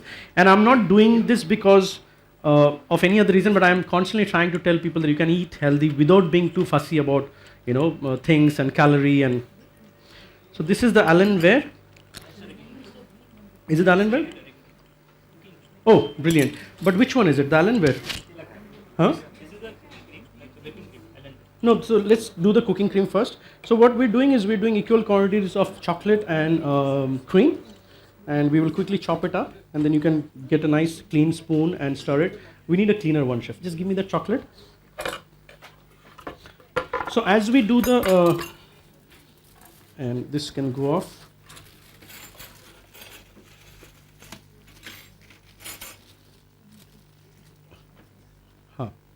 Got it? Okay. So quick ganache, equal quantities of cream and chocolate. There are lots of different recipes of ganache, but we're going to go with the simple ones. Thank you so much, ma'am. We're going to go with the simplest one. So just regular. Did you try the chocolate? What is it like? Dark, sweet, semi-sweet.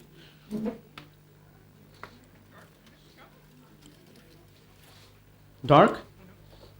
Like little sweet or no sweet at all? Okay, semi-sweet. Is that right? Yeah. With chocolate is quite nice.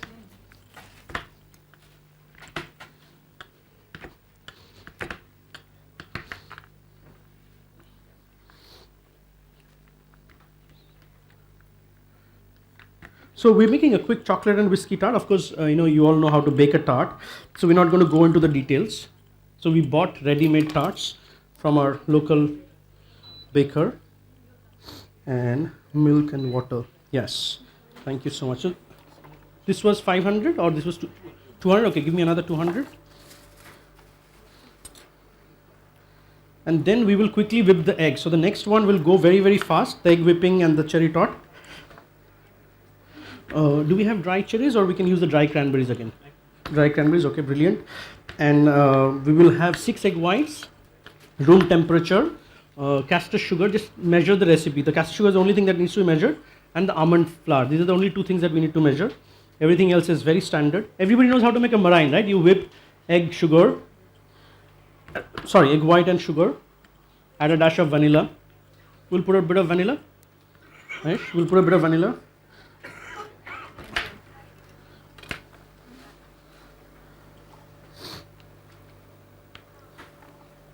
And whipping cream, you will have to whip, quickly whip kar lo, because usko we'll have to cool it down a bit to put it in our tart.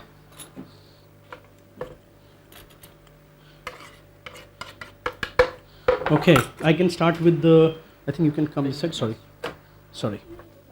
Yeah. So we are ready to go with the egg white. Before that, I'm going to do is I'm going to spray the non-stick spray. Everybody knows what is a non-stick spray. You can buy them in supermarkets. Very easy, simple ones.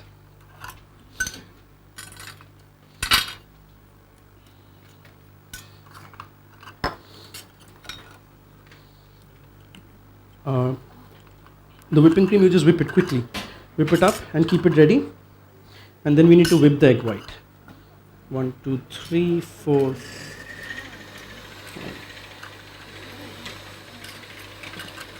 Do we need a bit of flour also? Regular flour.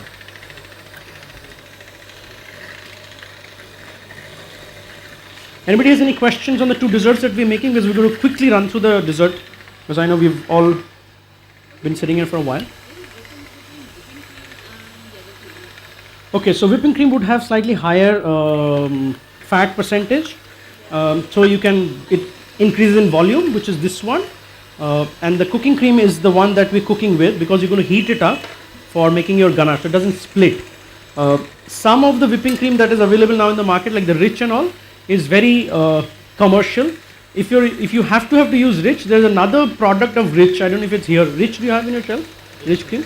Okay, there's another product of Rich that is called Niagara. So the Rich topping, Rich whipping is a standard cream that we all use in this country, and then it's called Rich Niagara. So Niagara has a bit of dairy in it and gives you the dairy taste. So you're better off using a Rich Niagara than a regular Rich cream. How's it going so far? Is it melting all right? Huh.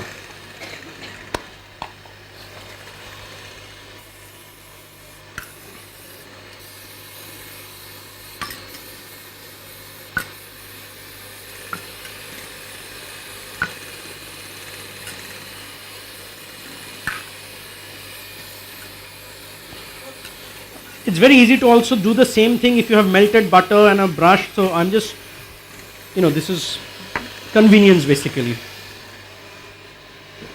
Just convenience, but you can do it without that also. And what is that? Just a bit of dusting of flour so it kind of doesn't stick. So a quick non-stick spray, bit of dusting of flour.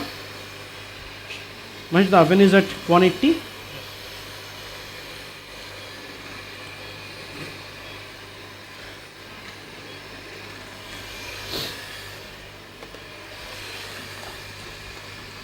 I have a very funny TV show. I don't know if anybody watches it. It's called Urban Cook. I'm sure nobody watches it. And I was trying to make the same recipe. And the fun part of my cooking show was that we were always cooking live. Most of the cooking shows we cook at the back and then bring it out. So this was a recipe where you have to be good with egg white because it can just go down. So while I'm turning it out and all the cameras are, so I'm also praying. I'm like, oh God, let this just come out clean because it'll be another 8-hour shoot for one, one tart because you didn't get it right. I think it came out right, or yeah. And there was a little dent on top of it. It didn't look very clean, so we put a lot of blueberries on top. So it did the Put trick. them in. Yes. Okay. So we're ready with the cream. Put it in the fridge for 2 minutes and just get this back. Let's quickly whip this up. You have to measure the sugar for me also now. So we're ready with this. So we're doing two things simultaneously. We are heating the chocolate with the cream to make a nice chocolate ganache so that we can put... No, please. No. I want you to taste also and tell me what you think. So that we can fill the chocolate tarts. First a bit of cream and then...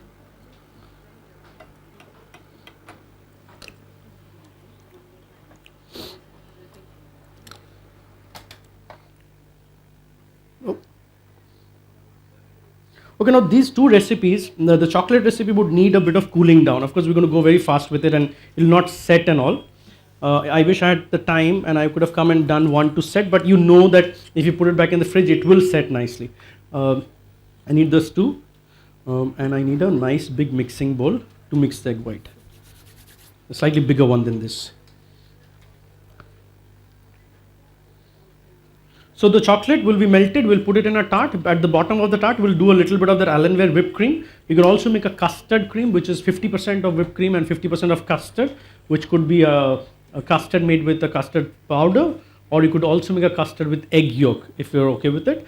So you put the bottom of the tart, or you can use a bigger tart or a smaller tart shell, pie mold, and put the chocolate on top and set it down nicely.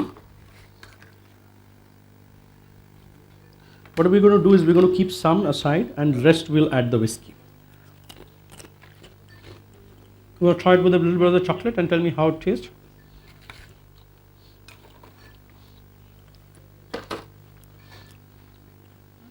Nice? Okay, so as it completely melts, I didn't drink this. This was full bottle when it came. Somebody drank it. Sorry? I don't know what happened. We'll catch Mahesh. Or maybe this is the one. It is? Okay.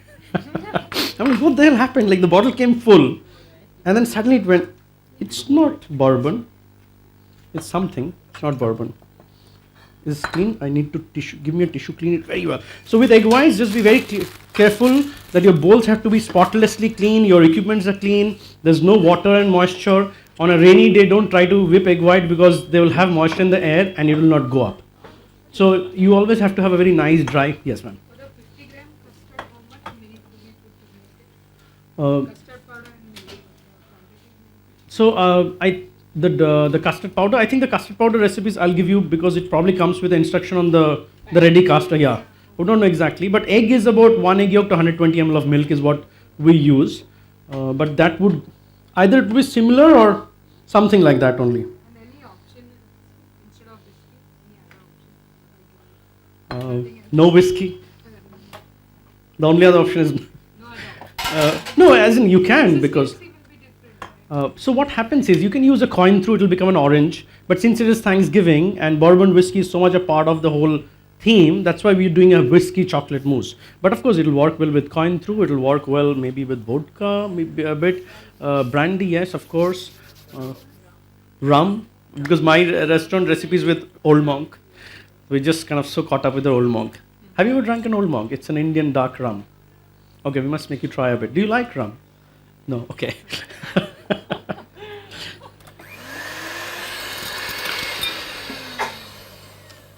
These are the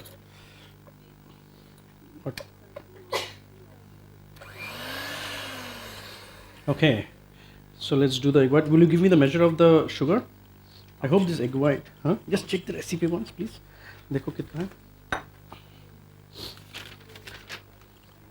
Chocolate is nice. I think it's good. Yeah. Lovely. I don't know if you can see it. It's got an amazing shine. Again, while working with chocolate, just make sure there's no water. Pans are dry. So all we did was a quick. Will you put this back in a fridge? I think now you can probably sit down for a while, and then we'll make you try the. But thank you so much, and I'm very thankful that you helped me out with the recipe because it would have never tasted as good as it did or else. So thank you. I think that brought in that the whole the touch that the Thanksgiving touch to it. I think food is a lot about feeling it. If you feel it right, it just tastes right. And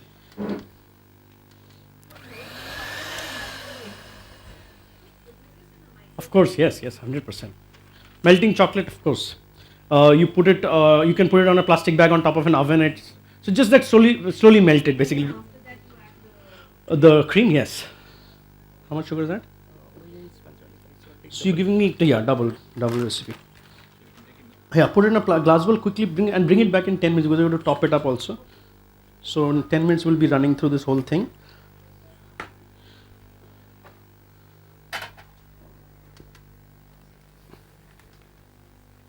So basically the only hang on, we forgot the whiskey. See? कहाँ गया बुला उसको? We'll take some bit of it out and rest of that we'll put whiskey. So this much I can take it out. I need a few spoons, clean spoons.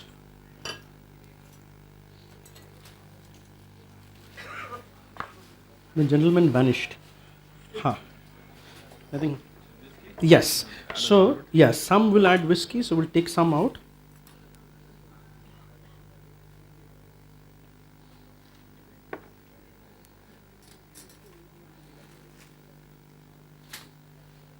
And the rest we will add the whiskey.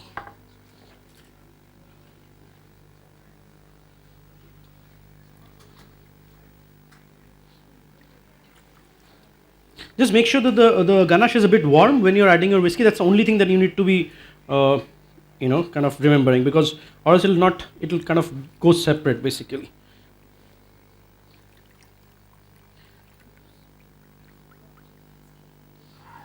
Yes. Okay, so now this is not going to set now. It is going to take quite a while to set, but just so that you understand what's happening. Okay, put it back in a. Yes, but still it'll take a while because it's quite warm. It'll take a long while. Yeah.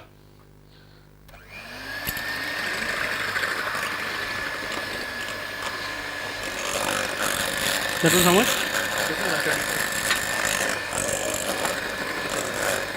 Wait. No, that's good enough. I think we're going a little extra. How many egg whites was here?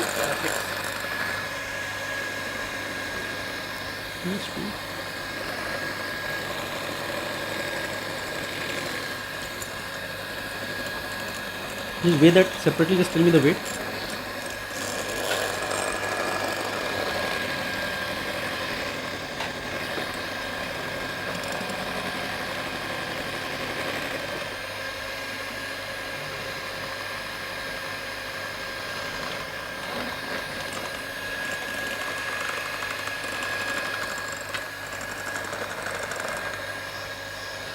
So anybody had any thoughts on the risotto? I think you can also do things like chicken on it if you like, as in you want to put meat on the risotto. Red meat is avoidable because it doesn't really work that well with the delicateness of the pumpkin risotto. Otherwise, veggies, chicken, roast vegetables. I think you can also do tofu, grilled tofu or paneer on top of it. That might also work for the vegetarians.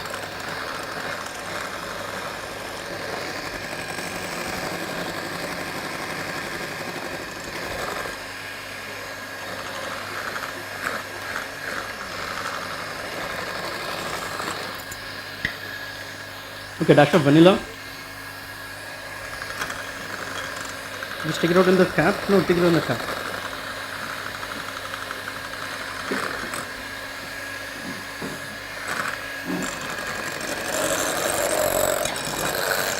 Chocolate chips.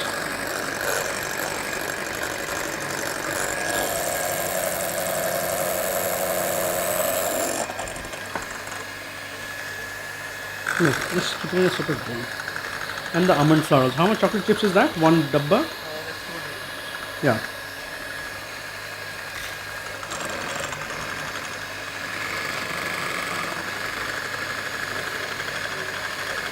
I'm not very convinced with the egg white because it should have gone up slightly better. It's slightly lesser than what I would have liked. So either it's been sitting out for a while or something must have happened.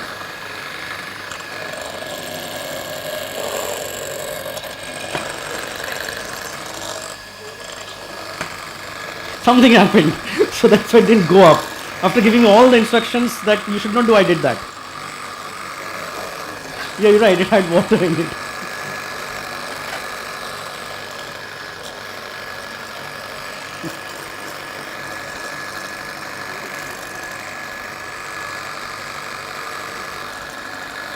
The oven is fine?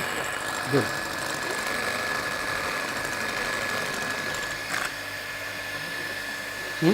No, this is good enough.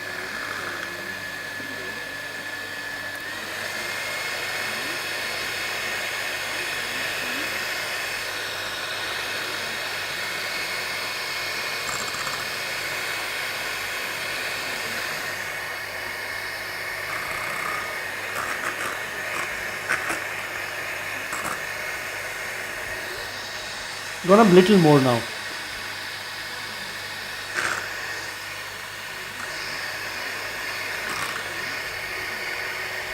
Okay, so basically quickly whip your egg whites with your sugar, throw in the chocolate chip and almond flour and put them in the tin. It's like a very simple recipe. You also need similar amount of dried cranberries. Yeah, take exactly the same bowl.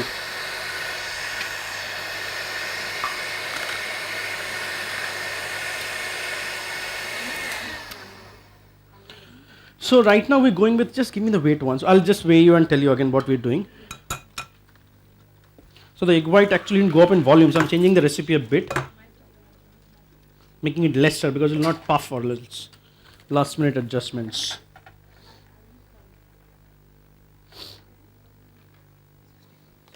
So put about 100 here. About 75 grams of cranberries that we're using, 6 egg whites. How much chocolate was that? 100? 100? No, chocolate is also 75. 75 cranberries, 75 chocolate. Just make it 75. No, this is 6 egg whites. This was 6, right? 6. No, so I did 2 rounds, double of that, because I'm baking 6, I'm baking 12.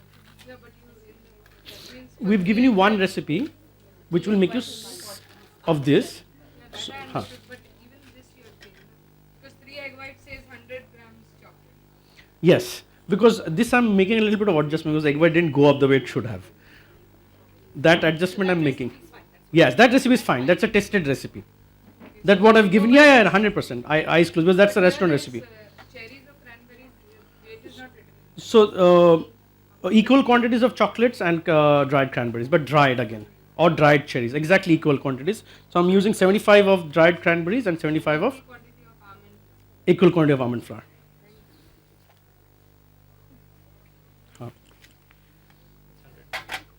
Just sure, just reduce a bit. Give me some. No, hang on. Just let me just wait once. This is a critical one. I have to wait right.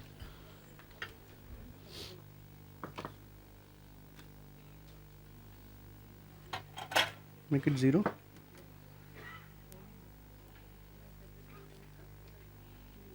I'm going to go with 75 only. So this recipe is getting a bit adjusted because of the, I need one of these clean, so that, that's a nice clean one. Yeah. Fantastic. So we're going to go first with our almond flour. Will you just toss this dhire? Huh. Go, go, go.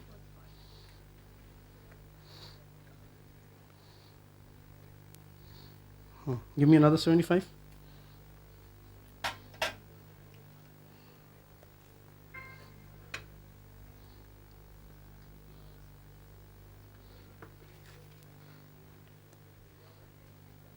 You can also substitute this with coconut. It works beautifully with coconut, desiccated coconut. Yes, so I've done this same recipe with desiccated coconut. I think it's lesser in calorie, but equally nice and crunchy, and works beautiful with desiccated coconut. So 150 almond flour went in. Now we're going to do 75 chocolate and 75 cranberries. Let's do the chocolate, 75.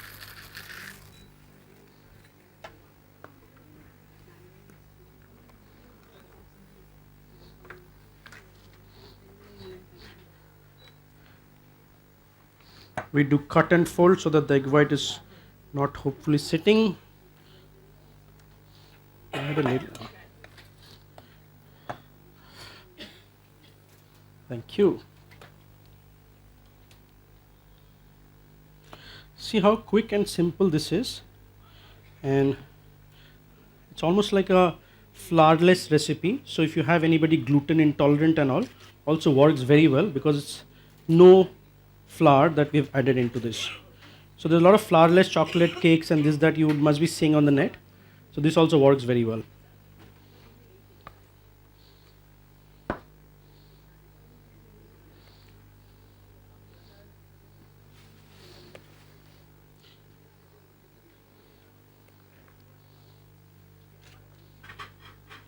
So this is the last recipe. Then we can sit back, chat for 10 minutes, and then we'll make you try this with, I don't know what do we make you try this with.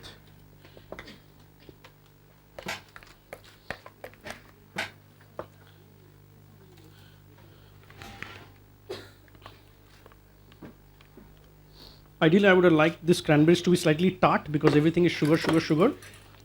That's, oh damn, there was no tray. I thought this was a tray. I was trying to pull the duster thinking it is a tray. Would have had a disaster. Kitchen disasters are very common. I don't know if you guys also have that while you're cooking at home. Does it?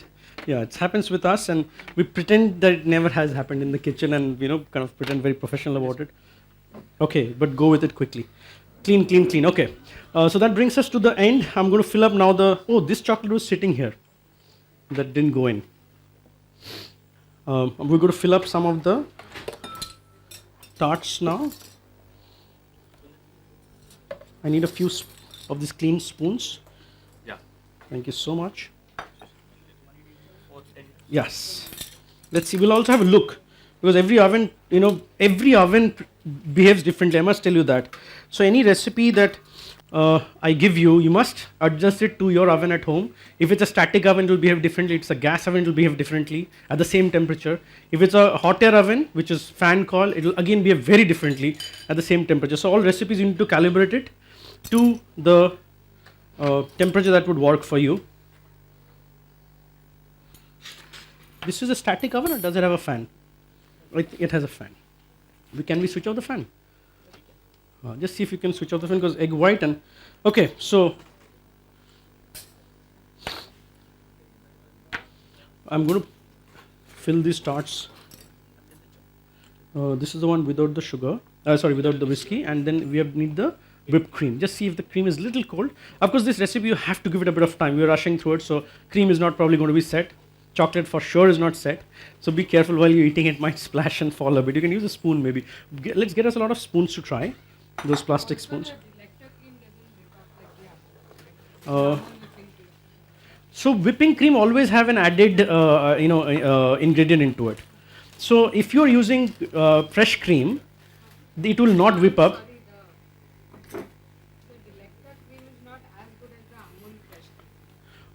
It will all depend on the the quantity of or the percentage of fat in it. So if you want a sure shot result, then use rich because it is made to be whipping. All I'm saying is that don't use the rich regular cream. There's a rich Niagara, which has fantastic dairy taste, and it tastes like it has got milk because most of the rich creams are soy based, so that you can have them for a longer time, and people without or dairy intolerant can also have them. The Amul cream and the Delecta cream, they are pure milk cream. Again, when it is coming in a packet, you'll have to see and judge basically. Allenware, of course, is a great option, but it's very expensive, and it's only available in few stores like Nature's Basket. It's one of the finest creams of the world. So if you can afford an Allenware, nothing like it. Like if you can afford a Rolls Royce, nothing like it. It's just like that. But in India, you got to make adjustments. Okay, so we're going to fill our tarts. We need lots of the tasting spoons, the plastic tasting spoons, and a tray where we can fill the tart with cream and send it out. So you can taste the tart. This is the one without whiskey, by the way. Cooking, Amul has a cooking cream, Rich has a cooking cream. Cooking cream, you don't need to whip it up, so it's nice if it is just stiff. It doesn't curdle basically. So cooking cream again will have an added thing in it. So if you're putting it in butter chicken where there's tomato, like a souring agent, normal cream would split, but the cooking kit would not split. So again, it's slightly manufactured to that extent. Can you just put them on the tray? Oh, the cream is at least cold, not bad. Something is good.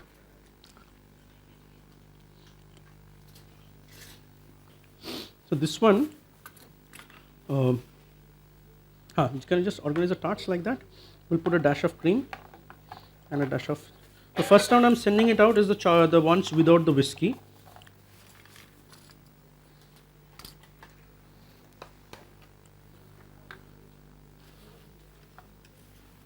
So you'll have to put a ganache and set them. No, it's okay. It's very all are runny. So just be very careful while you use them because it will splash and fall. So I'm sending out a few, like 6 pieces without whiskey, and the rest I will put. This 6 is good enough. Should I get the big chocolate ball with whiskey? Yeah, just 2 minutes.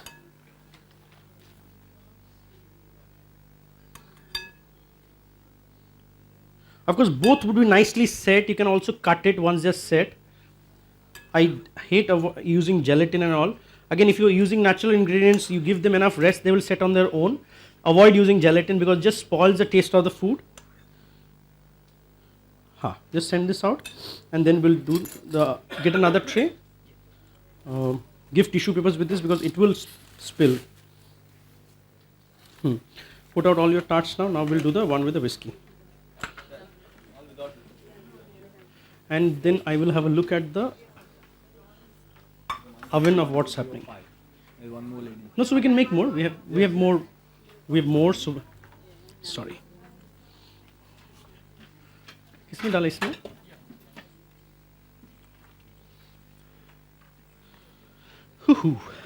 So we're going to end it with a nice hot dessert. I'm quite excited. Is anybody else excited of what's? See, every time you put something in the oven, you're going to have to pray. Let's hope it comes out, isn't it? And then if it's an oven that you've never baked with, it's like a real big chance of like hit and try kind of chance. You want one without whiskey? Without. So we have a lot of mixture. So.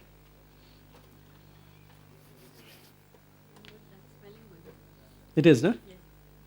Oh, see, that's another thing. Once it goes up and you have a bit of, your enthusiasm also gets better. Like, okay, there's a hope now.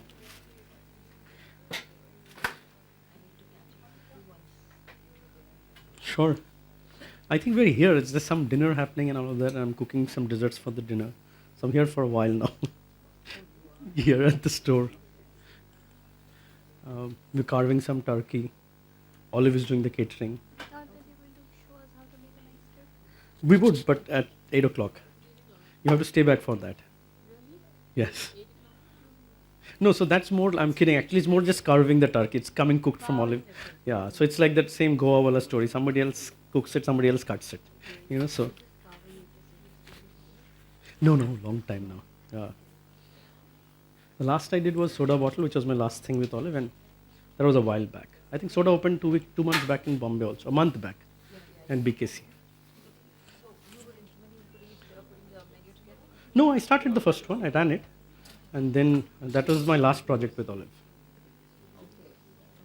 That was my Bombay connection. I had to do something with Bombay. A few days back, at like 12 in the night, I'm sitting on my iPad, I'm trying to figure out how to catch hold of you. You know where to find me. Oh, okay. And I looked up your number, I didn't have it on myself. It's so easy. If you say, I'm hitting the net. if you go to Google and say Chef Sabi, you will find everything. Internet numbers, email addresses, everything, everything. There's so much information. And so I said tomorrow morning, and I give him a call. And then I get this SMS saying, Sabi's cooking. See, there you go. It's telepathy. Yes. You just have to think of that. I was like, you know, Now we'll do the one with the whiskey. tons of SMSs from your saying cooking demo, and I'm never, but this was like fell into my lap, and I said, no way, I'm not going on Tuesday. Then let's bring the whiskey now, huh? Yes. And let's have 2 of each. This one without whiskey.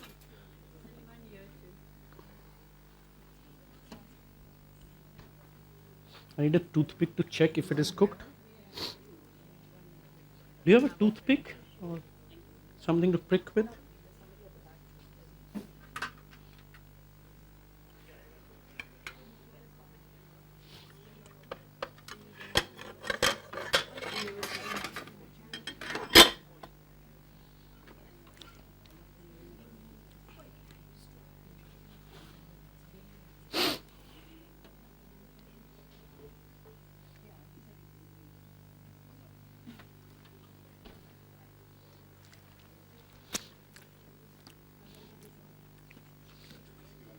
Yes. Let's do the whiskey. Nice. Same way? Yeah, same. And you can increase on the chocolate. Anybody got the? No, that's just cream, just regular cream. But like I said, you can add custard to it. This one I just did plain cream because we didn't have the time to make custard. It's basically 50% of this and 50% of domestic custard. It'll give you a nice heavier base, and it'll set also well. So I'm also trying to tell you what you could do in, if you have time, if you can spend like an hour on this recipe, then it can be done much better, cleaner. Now just take a bigger spoon and pour more chocolate. So get a bigger spoon. Yeah, use that spoon, doesn't matter. Just use it, that's okay.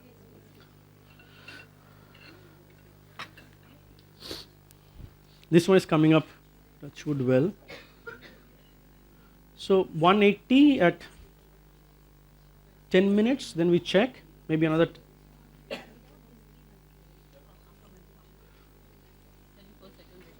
So I checked, it's a bit still raw inside because the egg white was a bit dense. Does it matter the proof of the alcohol of the whiskey? If it's a weaker whiskey or a stronger whiskey? Or is that no difference at all? I love the question. And I think the higher it is, the better. See, you had to ask that question and I had to answer that. Like, I think the higher it is better. Nature's Mask, I can see there's a nice wine shelf there. I don't know if they have. No. See, what happens, I'll tell you, jokes apart. If the whiskey is higher, then you're not. Lower whiskey means there's more water. So the more water you put in your chocolate, it is going to go worse. Yeah. Can you just increase it a little bit? Just give like 5 more minutes. So what happens is the higher proof of alcohol would keep the chocolate more intact because you're not putting extra water. So it's a more intensified taste. Of course, so I will prefer a higher proof, and that's why liqueurs work so much better.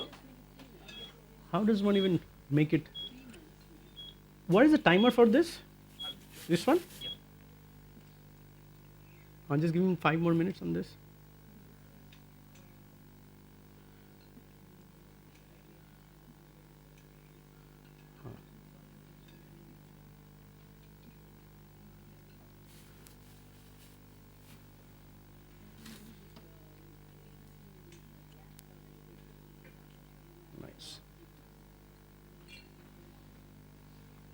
Okay, we're going to give it 5 more minutes. We'll clean up the entire table and then we'll bring out the tort or the pie. So even liqueurs work that's why very well. Whenever you're doing, like if you're doing a coin through or a Baileys or Romanier or a Kahlua, anything that is more has a higher proof always works better with chocolate. Because it also spoils chocolate because we are using it ready quickly, right? But if you want to keep it, then you have to actually reduce the whiskey because then there's water in the whiskey. So you have to kind of get it off and then put it. In the college in New Orleans, Louisiana, where I studied for a while, we would make like these really big ones, and we'll set them nice overnight. And next day morning, so you have to kind of you have the temptation to immediately cut it, but let it set overnight, cool it down really nice, and then morning take a nice knife, dip it in hot water, and cut a nice clean wedge, and you'll see this clean mirror kind of a finesse, and that's so lovely to look at. And then you can serve it with a dollop of fresh cream, or if you like ice cream on the side. It's just a fantastic dessert. Has no egg, has no gelatin, so it's very easy to work with. And I personally have a huge issue with gelatin. I don't like anything with gelatin. Gelatin, because it's synthetic again, because normally gelatin was made with non-vegetarian sources. So in India, all the gelatin is made synthetic. So it's avoidable if you can avoid it. Plus, it makes it like it's like gummy. Yes, it's like almost like a gummy bear kind of a situation, right? You're chewing jelly beans. So.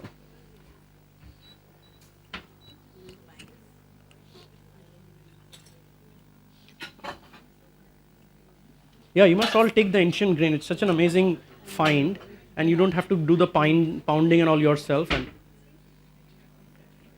can you get the whiskey flavor on the tart? So again, because the water, if you reduce it, I would have ideally liked it to reduce and put the whole bottle there. So with Old Monk also we try to do that, but Old Monk still has a larger flavor profile to it. And I wish it was bourbon. It wasn't.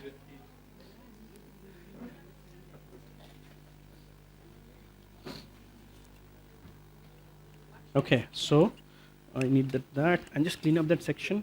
Just keep the chocolate on the side, chocolate and cream. So I'll bring the tray in the middle and just get one plate. So we'll unmold one.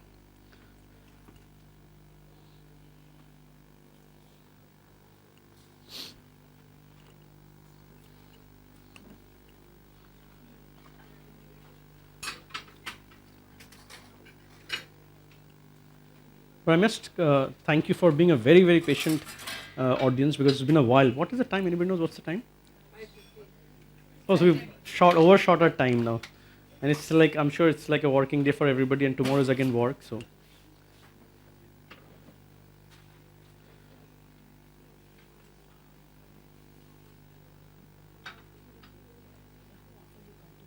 Quite often, actually. Very. I'm going back in the weekend again. And mostly like this kind of stuff. Cooking at St. Regis at the Palladium.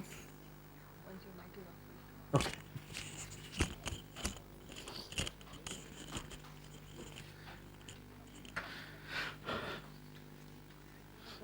Do you want to add anything on the Thanksgiving dinner anymore on what we cooked and the festivity part of it? I think we can stress upon that.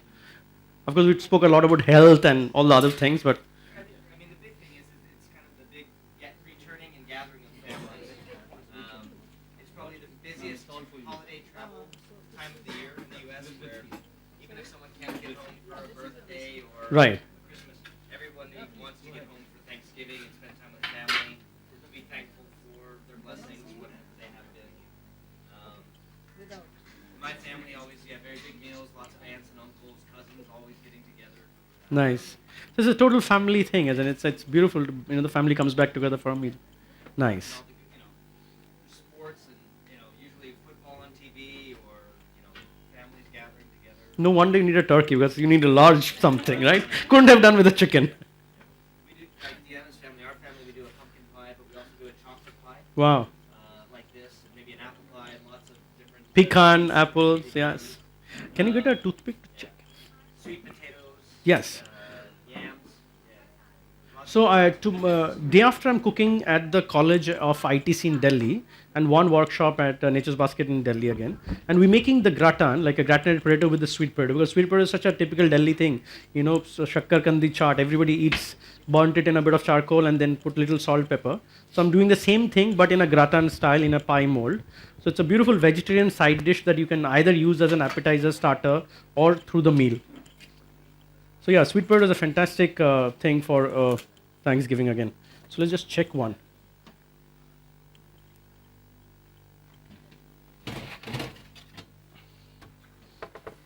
Do we have castor sugar? Yeah. Sorry, icing sugar, not castor.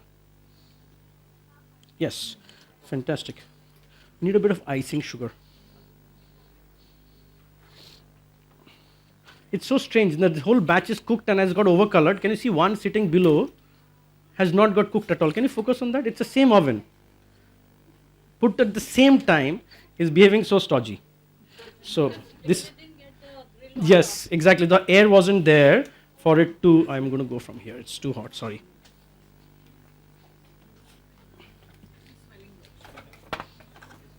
One other partial comment on Thanksgiving. It's the beginning of the big shopping season. Okay. So That- all the retail, all the shopping, all the gifting. That's when ours is. The day after, all the big sales. Yes. Black Friday and Cyber Monday. Yeah.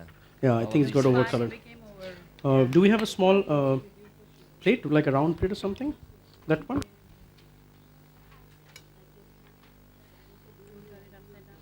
Yeah.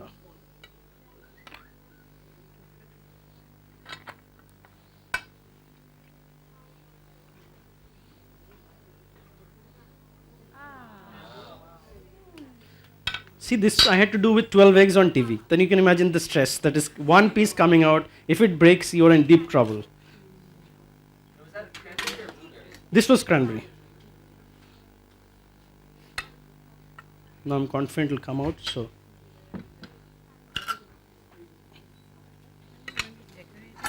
yes. So I'm going to put a bit of icing sugar and you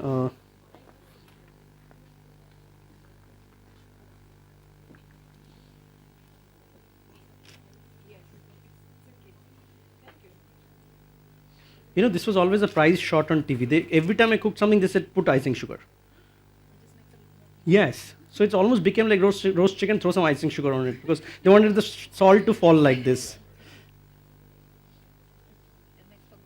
Yes, exactly. Yeah, I realized that, and it's such so much of trick cooking on TV and then actually cooking. Going to keep it on this thing to cool down, or We can serve it hot. It's generally I always serve it warmish, or cool. Both works actually.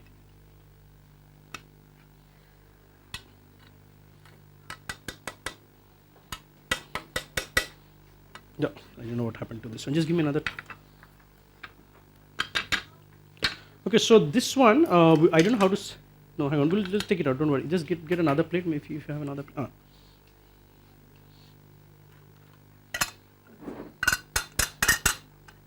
Nice.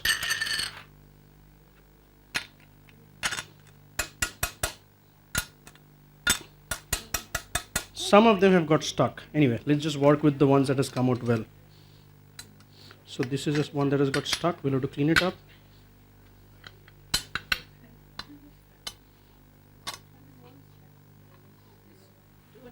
Yeah, we'll do a quick knife. Just give me a quick, just do a little knife. Let's just send this out for tasting.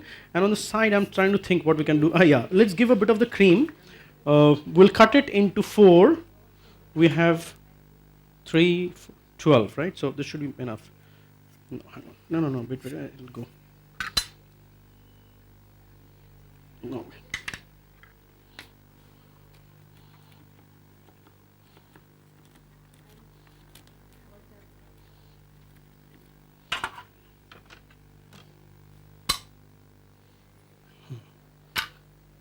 Okay, so let me send out at least 3 of to taste, and then one is the plate. Do we have more plates? The same shot again all over. And you can add a bit of cream to it. So I don't know how to send out the cream. just take it in a smaller bowl or something.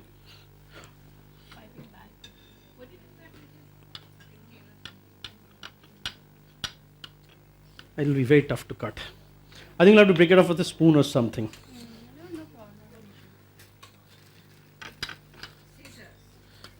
There.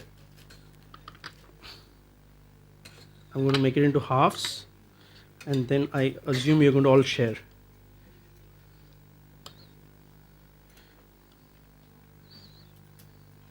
It's very hot, the egg white is. We could cool it down and serve it. Just give me another bowl of this, or just take it around in a tray so everybody can help themselves with a bit of cream and the. Okay, so that was the last dessert of the workshop. We are here in the evening to cut the turkey together. I'll just take that out with a bit of cream on it.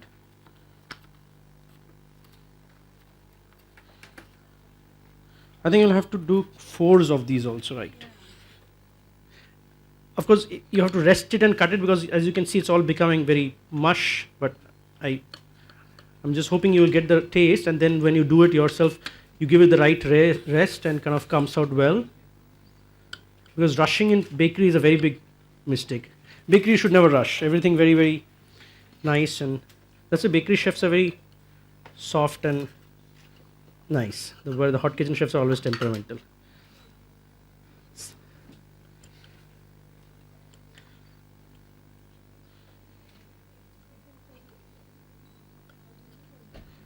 Yes, just check out that other one. Has it come out? Huh. Now let it be for about. Let it sit down for 2 minutes.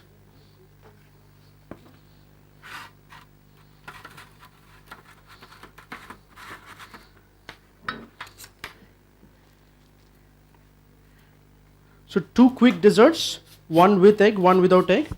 Both has nothing really synthetic, no stabilizers, no gelatins. One is flourless, which is almond tart. So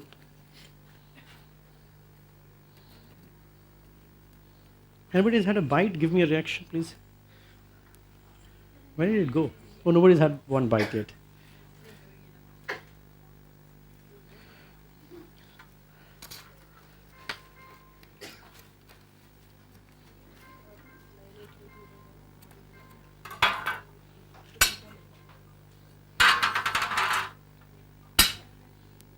Nice.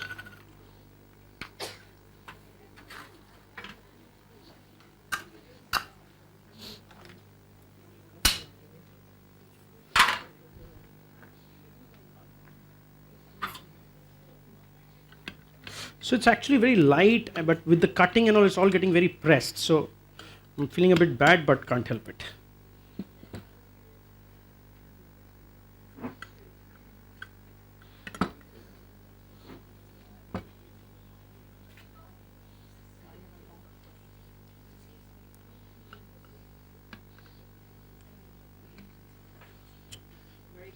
Okay, we got an initial reaction. Thank you, ma'am.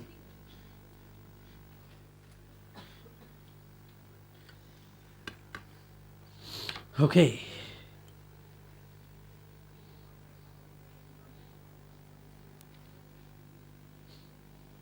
So it's also very Christmassy, throwing in the dusting sugar, everything looks like snow.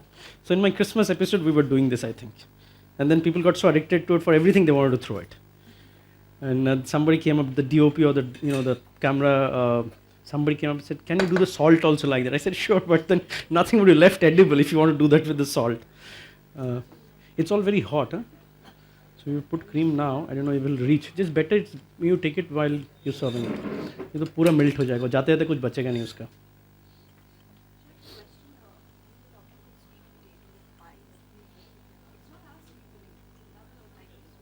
Shakkar kandi is what we call it in Hindi. Shakkar kandi. Yes. No. So local sweet potato.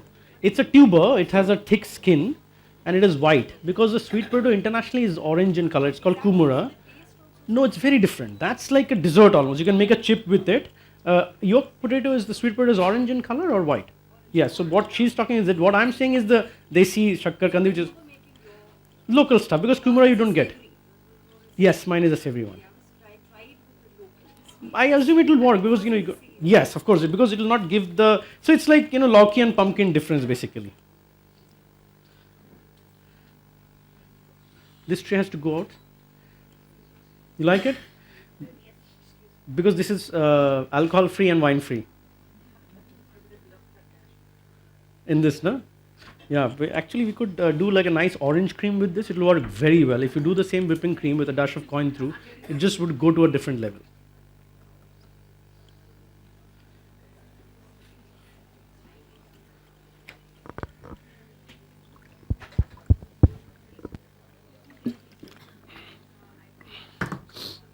The last 3 pieces are left. If anybody likes it too much, can have the whole thing.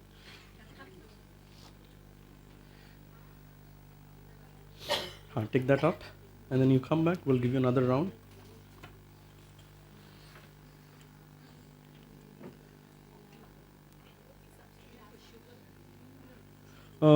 You can do less sugar. Can't really entirely substitute because the egg has to be still whipped. So entire substitution is not possible, but yes, you can reduce it a bit. On this particular recipe, or else sugar can be substituted in many different ways. No, so I use a lot of stevia because I like stevia and I don't like sugar free. I use a lot of stevia, and north we get also a lot of stevia. But this recipe, because it's a whipping recipe where the egg volume would go up only if you're adding that kind of sugar, is slightly different and then this would not be possible.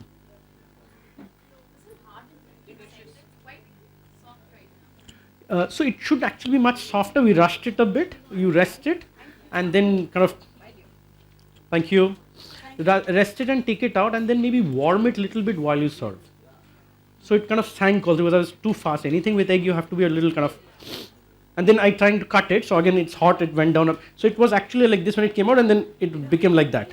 How much time should we whip it? It basically depends. As in, I think about 5 odd minutes you'll get a soft pick. 7 to 8 minutes you should get a stiff pick. For this, you need a soft pick.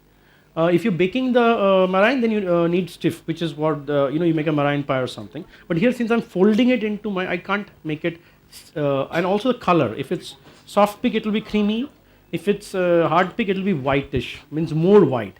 And the higher you whip it, will get whiter. Because you're making meringue. But when I'm whipping a regular egg white, does it also peak? Yes, of course. Yeah, egg white will always peak. So if you do with this, it will be a little bit of effort. Now, of course, we have the hand blender, so it can happen very, very quickly. So everybody got a share of that? We have 2 more last pieces. That's for you, chef. So, a vote of thanks. A vote of thanks to you, chef. Okay, no, first you, then I'll do. Come. But,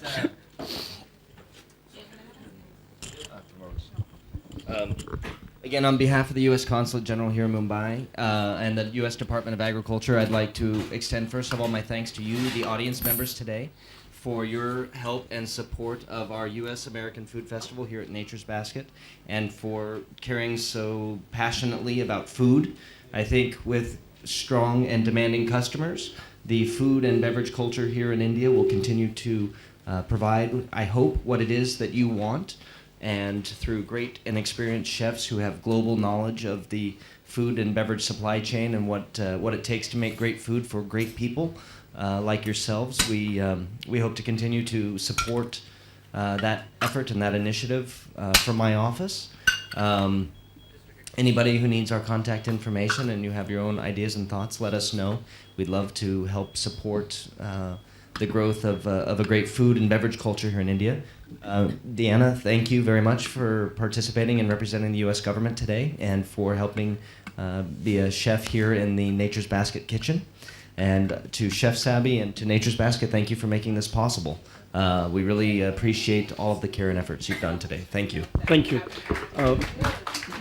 Sorry, I have my mic. Okay. Did you realize that the risotto was extra nice because she cooked it? It was extra tender, extra good. And in fact, I'm afforded a special treat because my wife is actually a member of the audience today, and she loved the risotto, she loved the torte, so I'm hoping that I can get these added to my kitchen at home Brilliant. much more frequently. So thank you. Thank you all for coming. It was amazing to have you all. Look forward to seeing you again back soon at one of the Nature's Basket, either here in Bombay or in any other forum. And if you do come to Delhi, do visit us or visit my restaurant. If I'm not there, the restaurant is called Lavash. I can share some details on the net, or you can look us up on the net. We're very close to the Qutub Minar. So come and see the Qutub Minar. You can see us also. It's just next door.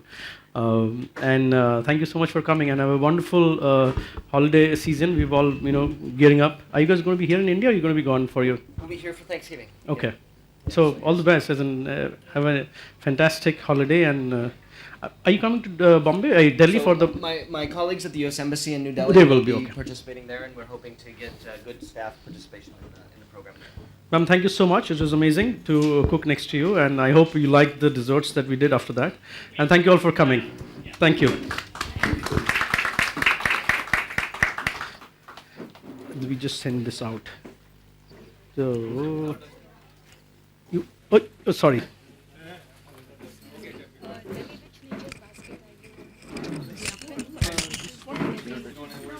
Hang on, let me give you my card.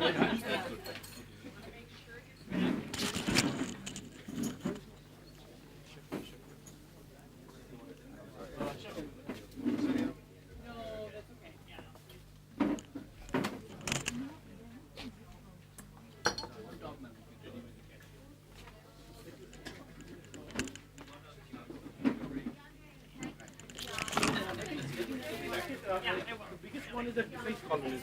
So I'm probably cooking one at one of the different stores. I'm not sure, but I'm assuming. The voucher you can collect.